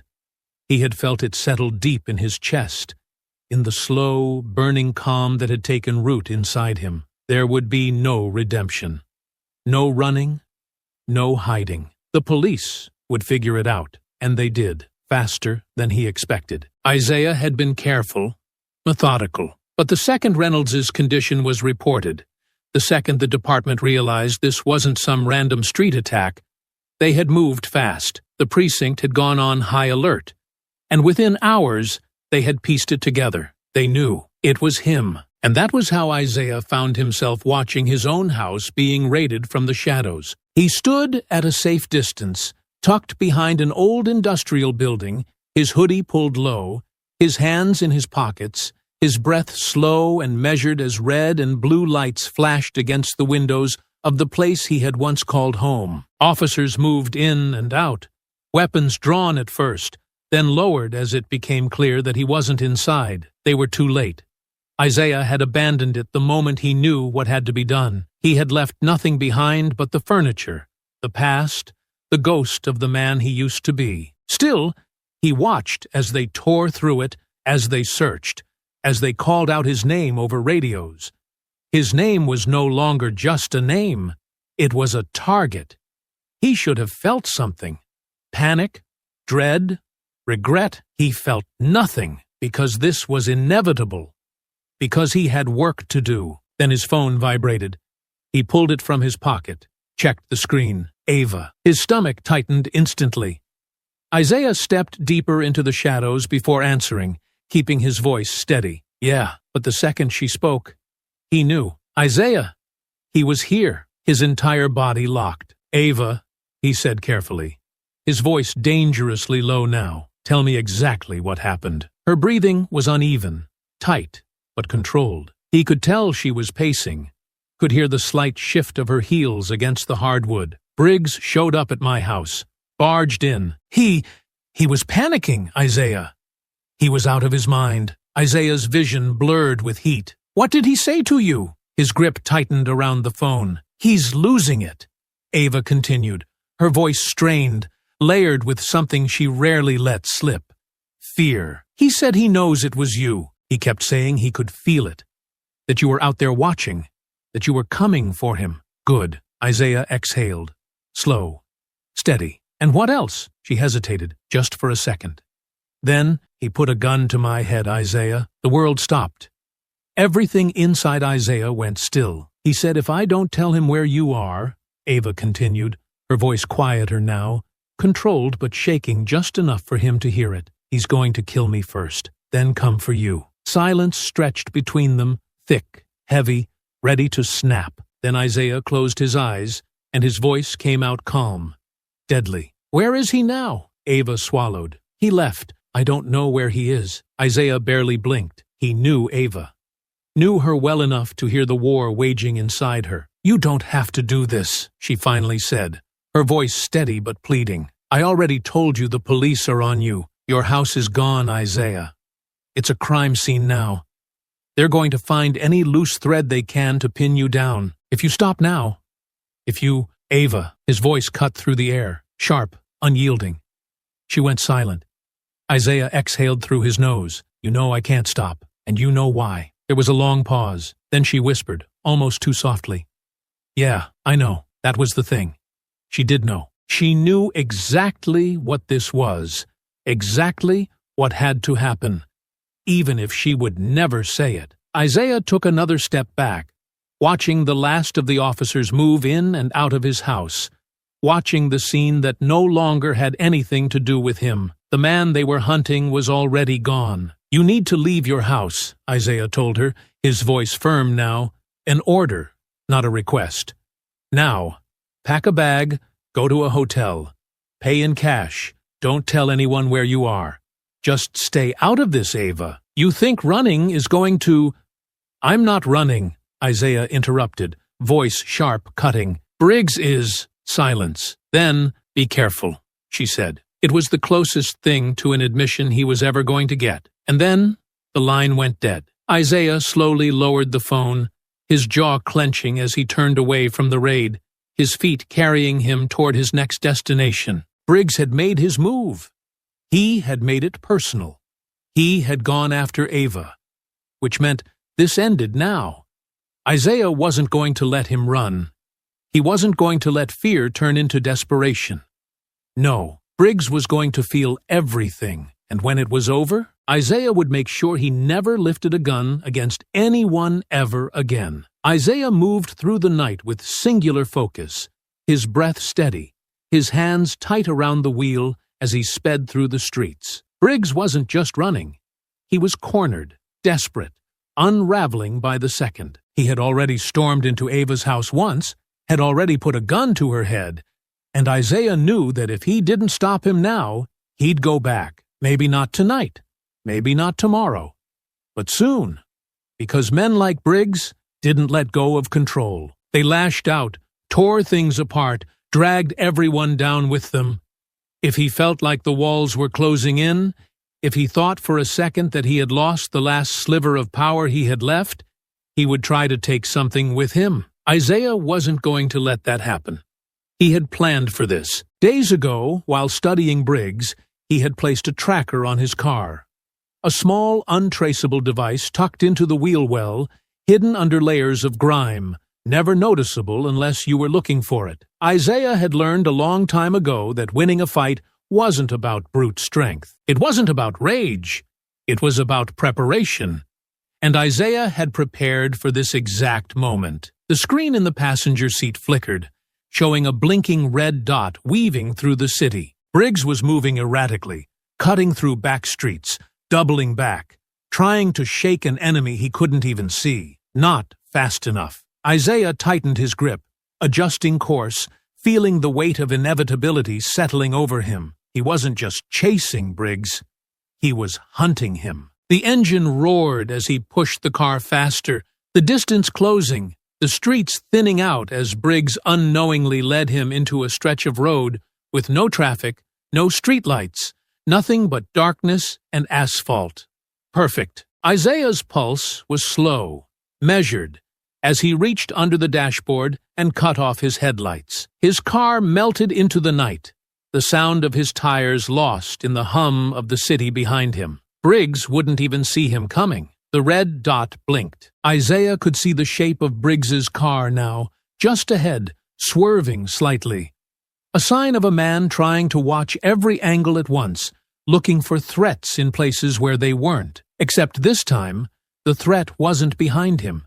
It was coming from the side. Isaiah exhaled slowly, steadying himself. Then he jerked the wheel hard to the right. The impact was instant. The front of Isaiah's car slammed into Briggs's driver's side. Metal crunching, glass shattering, tires screaming as the officer's vehicle spun violently across the pavement. The momentum sent Briggs into a sharp skid. His car slamming into the guardrail, the force rattling through the frame. Isaiah barely felt the recoil. He had braced for it. Briggs hadn't. Isaiah was already moving before the cars had fully settled.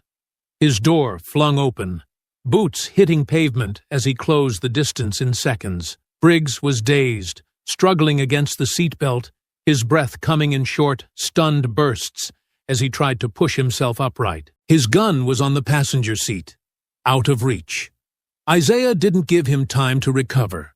He ripped the driver's side door open, grabbed Briggs by the collar, and yanked him out of the wreckage. The officer hit the pavement hard, coughing, struggling, his hands grasping at nothing as he tried to orient himself. And then Isaiah saw it, the fear. Briggs's eyes were wide, wild, a man completely out of his depth, a man who had never felt powerless until now. Isaiah stepped forward, the weight of the night pressing in around them, his shadow stretching over Briggs's shaking form. The officer blinked up at him, dazed, his mouth opening like he wanted to speak, to reason, to say anything that might save him. Isaiah didn't let him. His fist slammed into Briggs's face, the impact snapping his head to the side.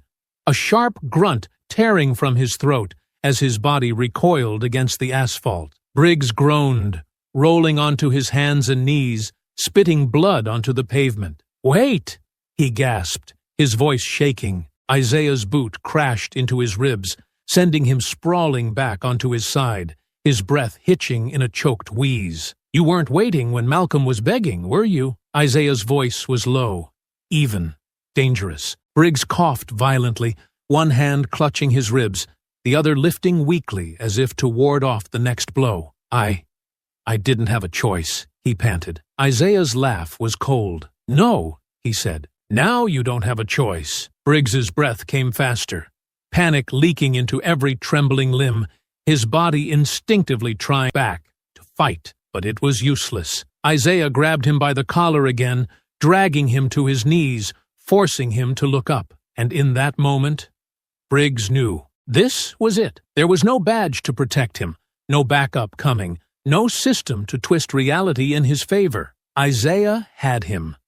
And before this was over, Briggs would feel everything Malcolm had felt. The fight had just begun. Briggs coughed violently, his body trembling as he tried to push himself off the pavement, his breath wheezing from the impact of the last blow. Blood dripped from his split lip, pooling beneath him, staining the ground like a slow-moving reminder of everything he had done. of every life he had ruined under the protection of his badge. His hands clawed at the asphalt, his arms shaking with the effort of lifting his own weight. But Isaiah wasn't finished. Not yet. The second Briggs shifted. Isaiah's boot slammed into his ribs again, sending him rolling onto his back with a pained gasp. He was coughing blood now, the sound wet and broken. But Isaiah didn't care. "You like to throw people around, don't you?" Isaiah's voice was low, even, each word deliberate as he stepped closer, his shadow stretching over Briggs's battered form. "You like making people beg. You like watching them squirm, knowing they can't do a damn thing to stop you." His breathing was controlled, but his hands were clenched, his knuckles still warm with the officer's blood. "How does it feel now, Briggs?" He crouched low, grabbing the front of Briggs's shirt, forcing him to look up. "How does it feel, knowing there's nobody coming to save you?" Briggs let out a ragged breath, his eyes flickering with something Isaiah had never seen in them before. Real, honest fear. But then, even through the trembling, even through the blood leaking from his nose and the swelling already forming around his eye, the bastard smiled. "You think this changes anything?" he rasped, his voice hoarse but dripping with arrogance. "You think taking me down makes you a man? You're just another angry thug looking for a fight, just like your brother was." Isaiah saw red. His fist collided with Briggs's jaw, the impact sharp and brutal, sending the officer's head snapping to the side. He grunted, choking on his own blood. But Isaiah didn't stop. His hands locked onto Briggs's collar again, yanking him forward before slamming him back against the pavement. "Say his name," Isaiah growled. Briggs coughed, his body twitching in pain. "Say his name, you racist lowlife." Briggs let out a weak, bitter chuckle, his blood-stained teeth flashing through the swelling. "You're really gonna stand here and cry about your brother? That mouthy criminal had it coming. You know it. I know it. Your sister probably knows it too." His smirk twisted, even as his face twitched in agony. "Bet she's real proud of you now, huh? Watching you turn into exactly what they think we are." Isaiah didn't hesitate. His fist slammed down again, and again, and again. The rage that had been simmering, controlled, calculated, restrained for so long, finally snapped its chains. He let it take him. Briggs grunted with every impact, his body convulsing under the force of each hit, his blood splattering onto the pavement, onto Isaiah's knuckles, onto the ground like a slow rain. He tried to lift his arms, tried to shield his face, but Isaiah wasn't giving him an inch. "You don't get to talk about my sister," Isaiah snarled, his breath coming fast, his heart hammering against his ribs. "You don't get to talk about Malcolm. You don't get to say his name. You don't get to act like you know anything about the people you put in the ground." Briggs spat blood onto the ground, his breath rattling as he finally went completely limp, his head rolling to the side. His entire face was a swollen, mangled mess, his cheekbones fractured, his nose flattened, his lips torn open in places Isaiah hadn't even realized he had hit. His breaths were ragged, uneven, struggling. But still, he laughed. It was weak, broken, nothing more than a bubbling sound through bloody teeth, but the arrogance still lingered beneath it. "You think you win this?" Briggs wheezed, his voice slurred from the damage Isaiah had done to his face. "You think this is justice? This ain't justice. This is just you signing your own death warrant." His lips curled into something almost resembling a grin, despite the blood pouring down his chin. "You're gonna be running for the rest of your life, boy." Isaiah froze. That word, that one word, the same one Briggs had used when he had Malcolm on the ground, when he had been pinning him down, handcuffing him like he wasn't even human. The same word Isaiah had heard his whole life. The one that had always meant one thing: "You are beneath me." Briggs had never been afraid of him. Not really, because men like him never thought they could lose. Even now, beaten, bleeding, broken on the pavement, he still thought he was above Isaiah. Isaiah's jaw clenched, his breath steadying.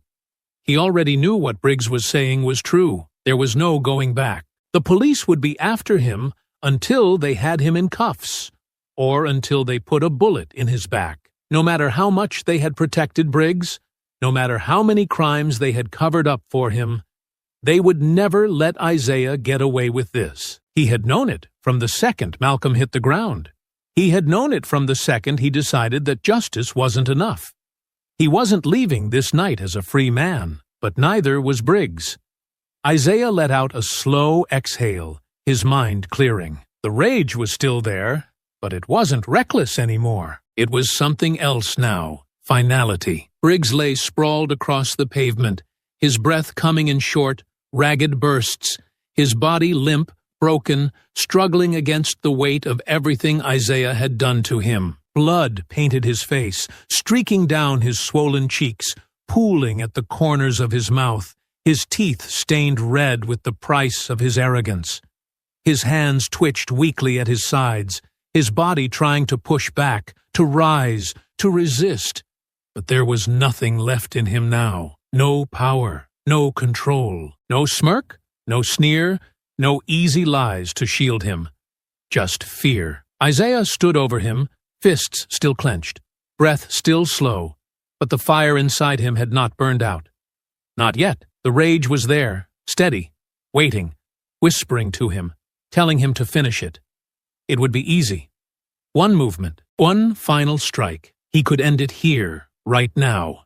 And no one would mourn him. No one would fight to avenge him.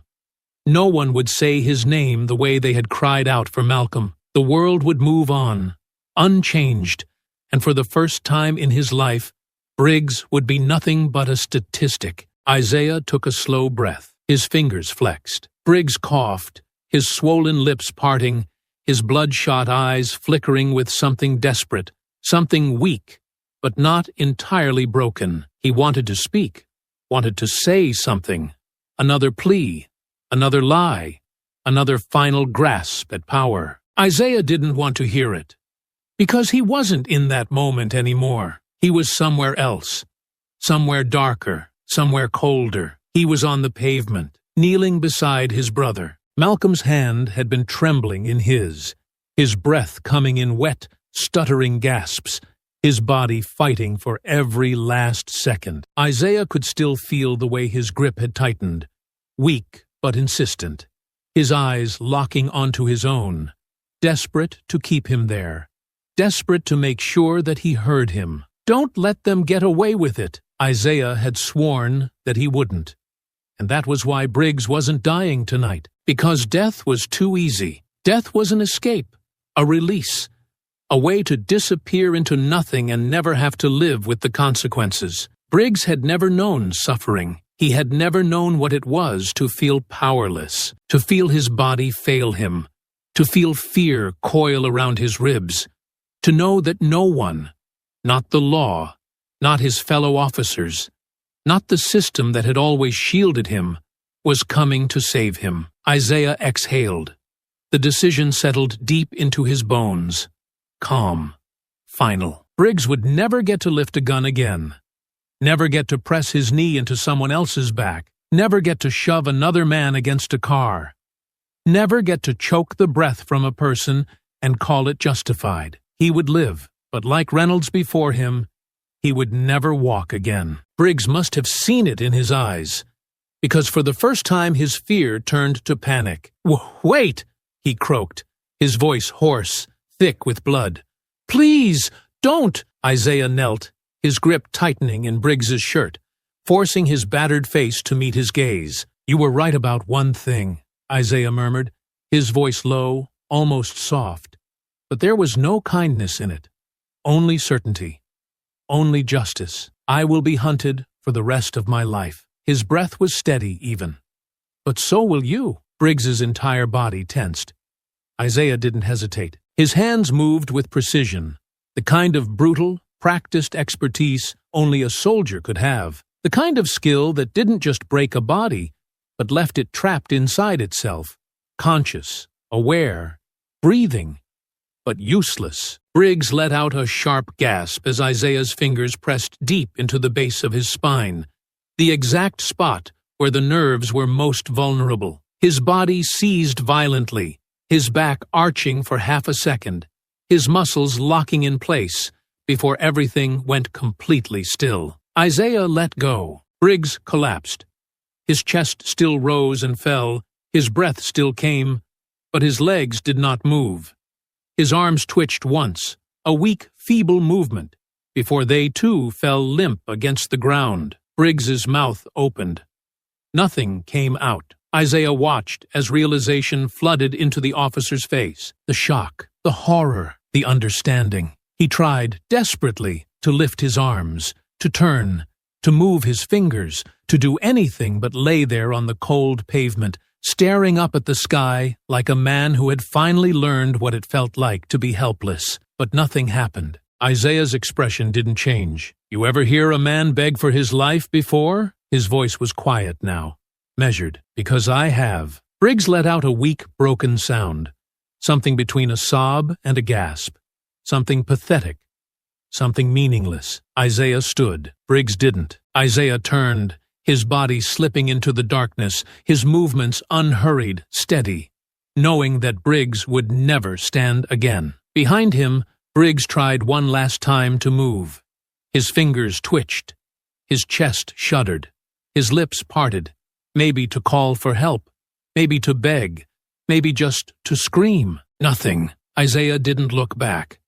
Isaiah kept walking, his breath steady, his hands loose at his sides, his fate already sealed. The police would come for him, the system would hunt him, the weight of what he had done would never leave him. But Malcolm's voice echoed in his head, steady, certain, a reminder of why he had done this in the first place. Don't let them get away with it. And he hadn't. Briggs would never hurt anyone again. The city was alive with flashing lights, the distant wail of sirens splitting through the night, the police scrambling, hunting, trying to contain the chaos that Isaiah had unleashed. He stayed to the shadows, moving with precision, slipping through alleys, avoiding cameras, keeping his head low. The hunt was already underway. Briggs and Reynolds were both out of commission, paralyzed, useless, and every officer in the city would be out for blood. The force would not take this as a loss. They would take it as war. Isaiah had taken down two of their own, had left them broken and helpless, had made them feel something they had never felt before, powerless. And now, the weight of that humiliation would turn every badge into a target aimed at his back. He had expected it. What he hadn't expected was Ava being caught up in it. Briggs had made that decision for him when he had forced his way into her house, put a gun to her head, tried to use her as leverage. That was the one thing Isaiah had never wanted. Malcolm was already gone, buried under the weight of a system that had stolen his last breath and called it justice. Ava was the only thing left. And now, she was in the crossfire because of him. Isaiah clenched his jaw as he slipped into the back entrance of a quiet apartment building, moving swiftly through the stairwell, climbing 2 steps at a time, his breath steady despite the burn in his legs. The walls here were thin, the air stale with cigarette smoke and something old and forgotten, the dim glow of hallway lights barely cutting through the darkness. But it was safe, for now. He reached the door at the end of the hall, knocked once, a pause. Then the lock slid open. The door cracked just enough for him to see Ava's tired, knowing eyes staring back at him. She didn't speak. She just stepped aside, letting him in. Isaiah moved past her, feeling the weight of everything pressing down on him as he stood in the small, quiet space. It was a temporary place, not her home.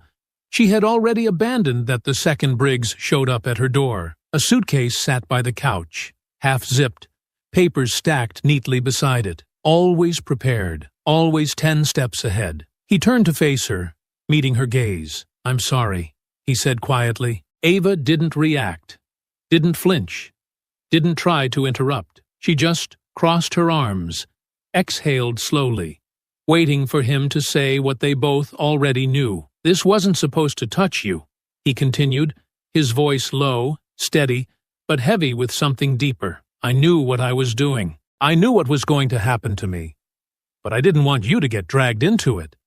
I didn't want them looking at you the way they're looking at me now, Ava scoffed, shaking her head, a humorless, bitter sound slipping from her lips. You think this is the first time they've looked at me like that? She leaned against the counter, arms still crossed, her expression unreadable. You think because I wear a suit and argue in court instead of throwing punches in the street that they respect me? That they don't see me the same way they saw Malcolm? The same way they see you? Isaiah didn't answer, because she was right. She sighed, looking down at the floor for a moment before meeting his gaze again. You did what you had to do, and I can handle myself. He exhaled through his nose, glancing at the stack of legal documents on the table, at the unopened letters, at the weight of everything she was carrying because of him. Doesn't mean I don't regret it. Ava tilted her head, studying him carefully. Do you? Isaiah didn't answer right away.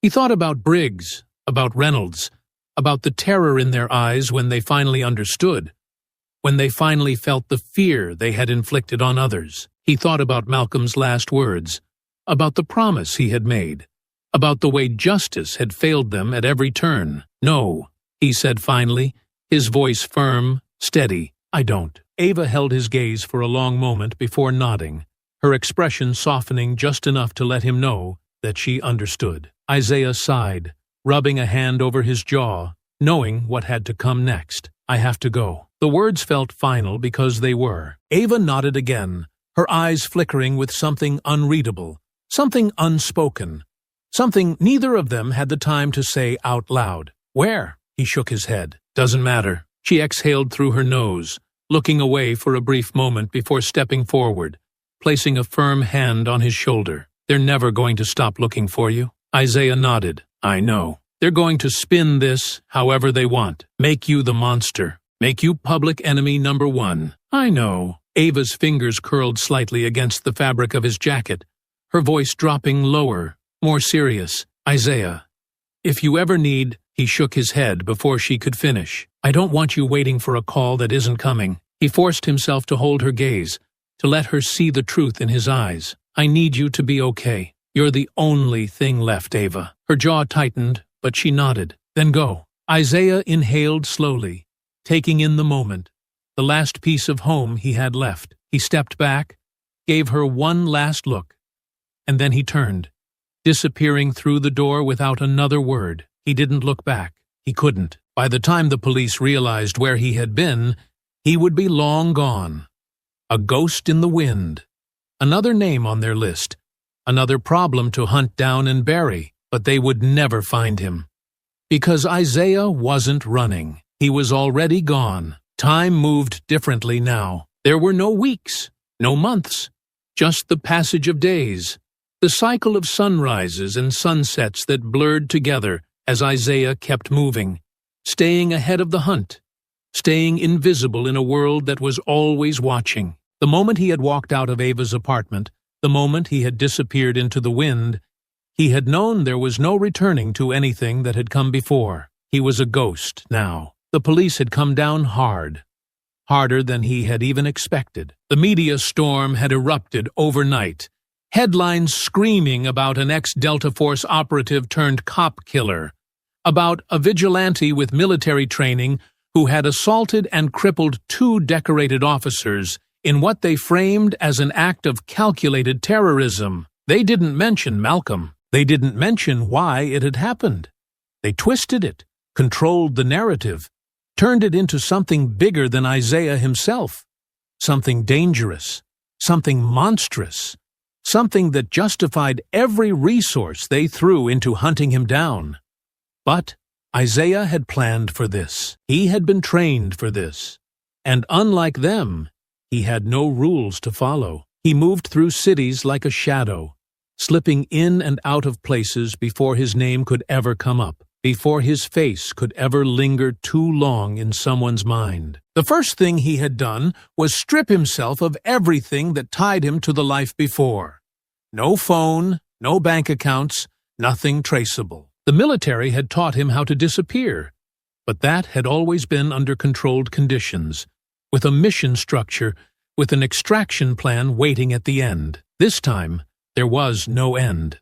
This was forever. The new identity had been easy enough. There were people who specialized in making men like him disappear, in selling clean paperwork, in setting up new names, new lives. His money had gone far, cash only, nothing electronic, nothing that could leave a trail. The man he had been was dead. A new one had taken his place, somewhere quiet, somewhere where no one looked too hard at a stranger who kept to himself. A small town tucked deep into the hills, the kind of place where people didn't ask questions as long as you kept your head down, where the roads were long and empty, where the days passed without urgency. It wasn't home. It never could be, but it was enough. He worked under the table, jobs that paid in cash, things that let him stay in the background, construction, repairs, anything that let him use his hands, keep his mind occupied, keep himself steady in a life that wasn't real but was necessary. The people in town knew him just enough to nod in passing,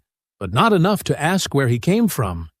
He was nobody here, and that was exactly what he needed to be. But the past never really left him, and sometimes the radio would catch his attention. The flicker of a news segment reminding the world that the manhunt was still alive, that the police were still looking, that there were still whispers of him being seen in places he had never been, false leads, ghost sightings. But they were still searching, and they always would be. Then, one night, sitting in a quiet bar on the outskirts of town, he heard her name, Ava Carter. His chest tightened, but he didn't react, didn't move, didn't even look up from his drink as the news anchor's voice filtered through the static-laced audio, detailing the official findings of the department's internal investigation. Briggs and Reynolds had been painted as fallen officers, victims of a violent ambush. But the department had been forced to acknowledge the deeper rot beneath it all. Briggs's misconduct had been exposed. Reynolds's record had been picked apart. The people they had brutalized, the cases that had been swept under the rug. It had all come to light. Too late for justice, too late to mean anything for Malcolm, but enough to send a shock through the department. Enough to make them retreat just a little. Enough to make them let Ava go. Her legal battles had been long, but she had survived. No charges, no threats of disbarment. She had been questioned, harassed, followed, but in the end, they had nothing on her, because she hadn't done anything. She had just been his sister, and that wasn't a crime. The news report moved on, shifting to another headline, and Isaiah finally let himself breathe. She was safe. She was free. That was all he had wanted. He finished his drink, left a few bills on the counter, and walked out into the night, his breath curling in the cold air as he made his way back toward his rented room on the edge of town. His life had become quiet now, his days bleeding into one another, time moving in ways that didn't feel real. But that was the price of disappearing, the only price that mattered, because Malcolm had asked him for one thing before he died. Don't let them get away with it, and they hadn't. Reynolds and Briggs would never hurt anyone again. And Isaiah Carter? Isaiah Carter was just a ghost now, another name lost to the world. And that was how it had to be. The sky was overcast, the kind of gray that stretched endlessly, muted and heavy. The clouds thick with the weight of something that never quite became rain. The cemetery was quiet, tucked away on the outskirts of the city, far enough from the noise, from the world that had kept moving, from the people who had forgotten what was buried here. But Isaiah hadn't forgotten. He stood at the edge of the path, his hands in his pockets, his breath slow and measured, his heartbeat steady despite the way his chest felt tight, despite the way his feet felt heavier the closer he got. 1 year. It had been 1 year since he had last seen Malcolm's face, 1 year since he had felt his brother's hand gripping his own, 1 year since that last breath, those last words, that final promise that had set everything in motion. Don't let them get away with it. He hadn't, but it had cost him everything. He took the last few steps, the wind cold against his skin, his jaw tight as his eyes fell on the headstone. Malcolm Carter, beloved son, devoted brother, taken too soon. Isaiah swallowed hard, his throat burning, the pressure building in his chest until it cracked. until his knees hit the ground, until his hands pressed against the earth, like he was trying to pull Malcolm back from the other side. The grief hit him in waves, slow at first, then sharp, then crushing, the kind of pain that didn't fade, that only learned how to settle deeper. His shoulders shook, his breath hitched, and for the first time in a long time, he let himself break. "I'm sorry," he whispered, his voice hoarse, raw, the weight of the past year pressing down on him all at once. "I tried, Malcolm. I did everything I could. I made them pay. I made sure they'd never touch anyone again. I did what you asked me to do." He exhaled sharply, his fingers digging into the dirt. "But I still lost you." A sob broke free, his head bowing forward, his body curling slightly as the grief consumed him, as the memories rushed back too fast, too strong, too much. The laughter, the late-night conversations, the way Malcolm had always looked out for him, always been the one to keep them steady. His brother had always been the calm one, the one who thought before he acted, the one who never let the anger take him the way Isaiah had. And now, he was gone. Isaiah wiped at his face, his breath still uneven, his heart aching. "I wish you were here," he whispered. "I wish I didn't have to do any of it. I wish they hadn't taken you from me." His fingers traced the edge of the stone, his voice breaking, "But I wouldn't change it. Not one damn thing." A familiar warmth settled beside him, a quiet presence, a steady hand resting gently on his back. He didn't flinch. He didn't have to look to know who it was. Ava knelt beside him, silent at first, her touch firm but comforting, her fingers pressing gently against his shoulder. She didn't say anything, didn't rush him, didn't try to pull him back from the grief. She just let him feel it. He closed his eyes, exhaling slowly, steadying himself. "You found me," he murmured. Ava let out a quiet, breathy chuckle, but there was no humor in it, only understanding. "You think I wouldn't?" Isaiah sniffed, shaking his head slightly. "Didn't know if I'd ever see you again." Ava's grip on his shoulder tightened for a moment before she finally spoke. "You needed time," she said simply, "and I knew where to find you when you were ready." Isaiah swallowed, nodding, his fingers still pressed into the earth, still trying to ground himself in something real. He turned slightly, finally looking at her. She looked good, stronger, tired, maybe, but steady in a way that told him she had made it through the storm. He let out a slow breath. "Are you happy?" Ava tilted her head slightly, considering the question. "Happiness is complicated," she admitted, "but I'm okay." "That's enough for now," Isaiah nodded, staring at Malcolm's name carved into the stone. "That's all I wanted." Ava shifted closer, her voice softer now. "And what about you?" Isaiah let the question settle, let himself feel the weight of it. He had spent the past year running, rebuilding, disappearing. He had no home, no future, no real past anymore. Just a life that kept moving. Just another name, another face that didn't exist in any system.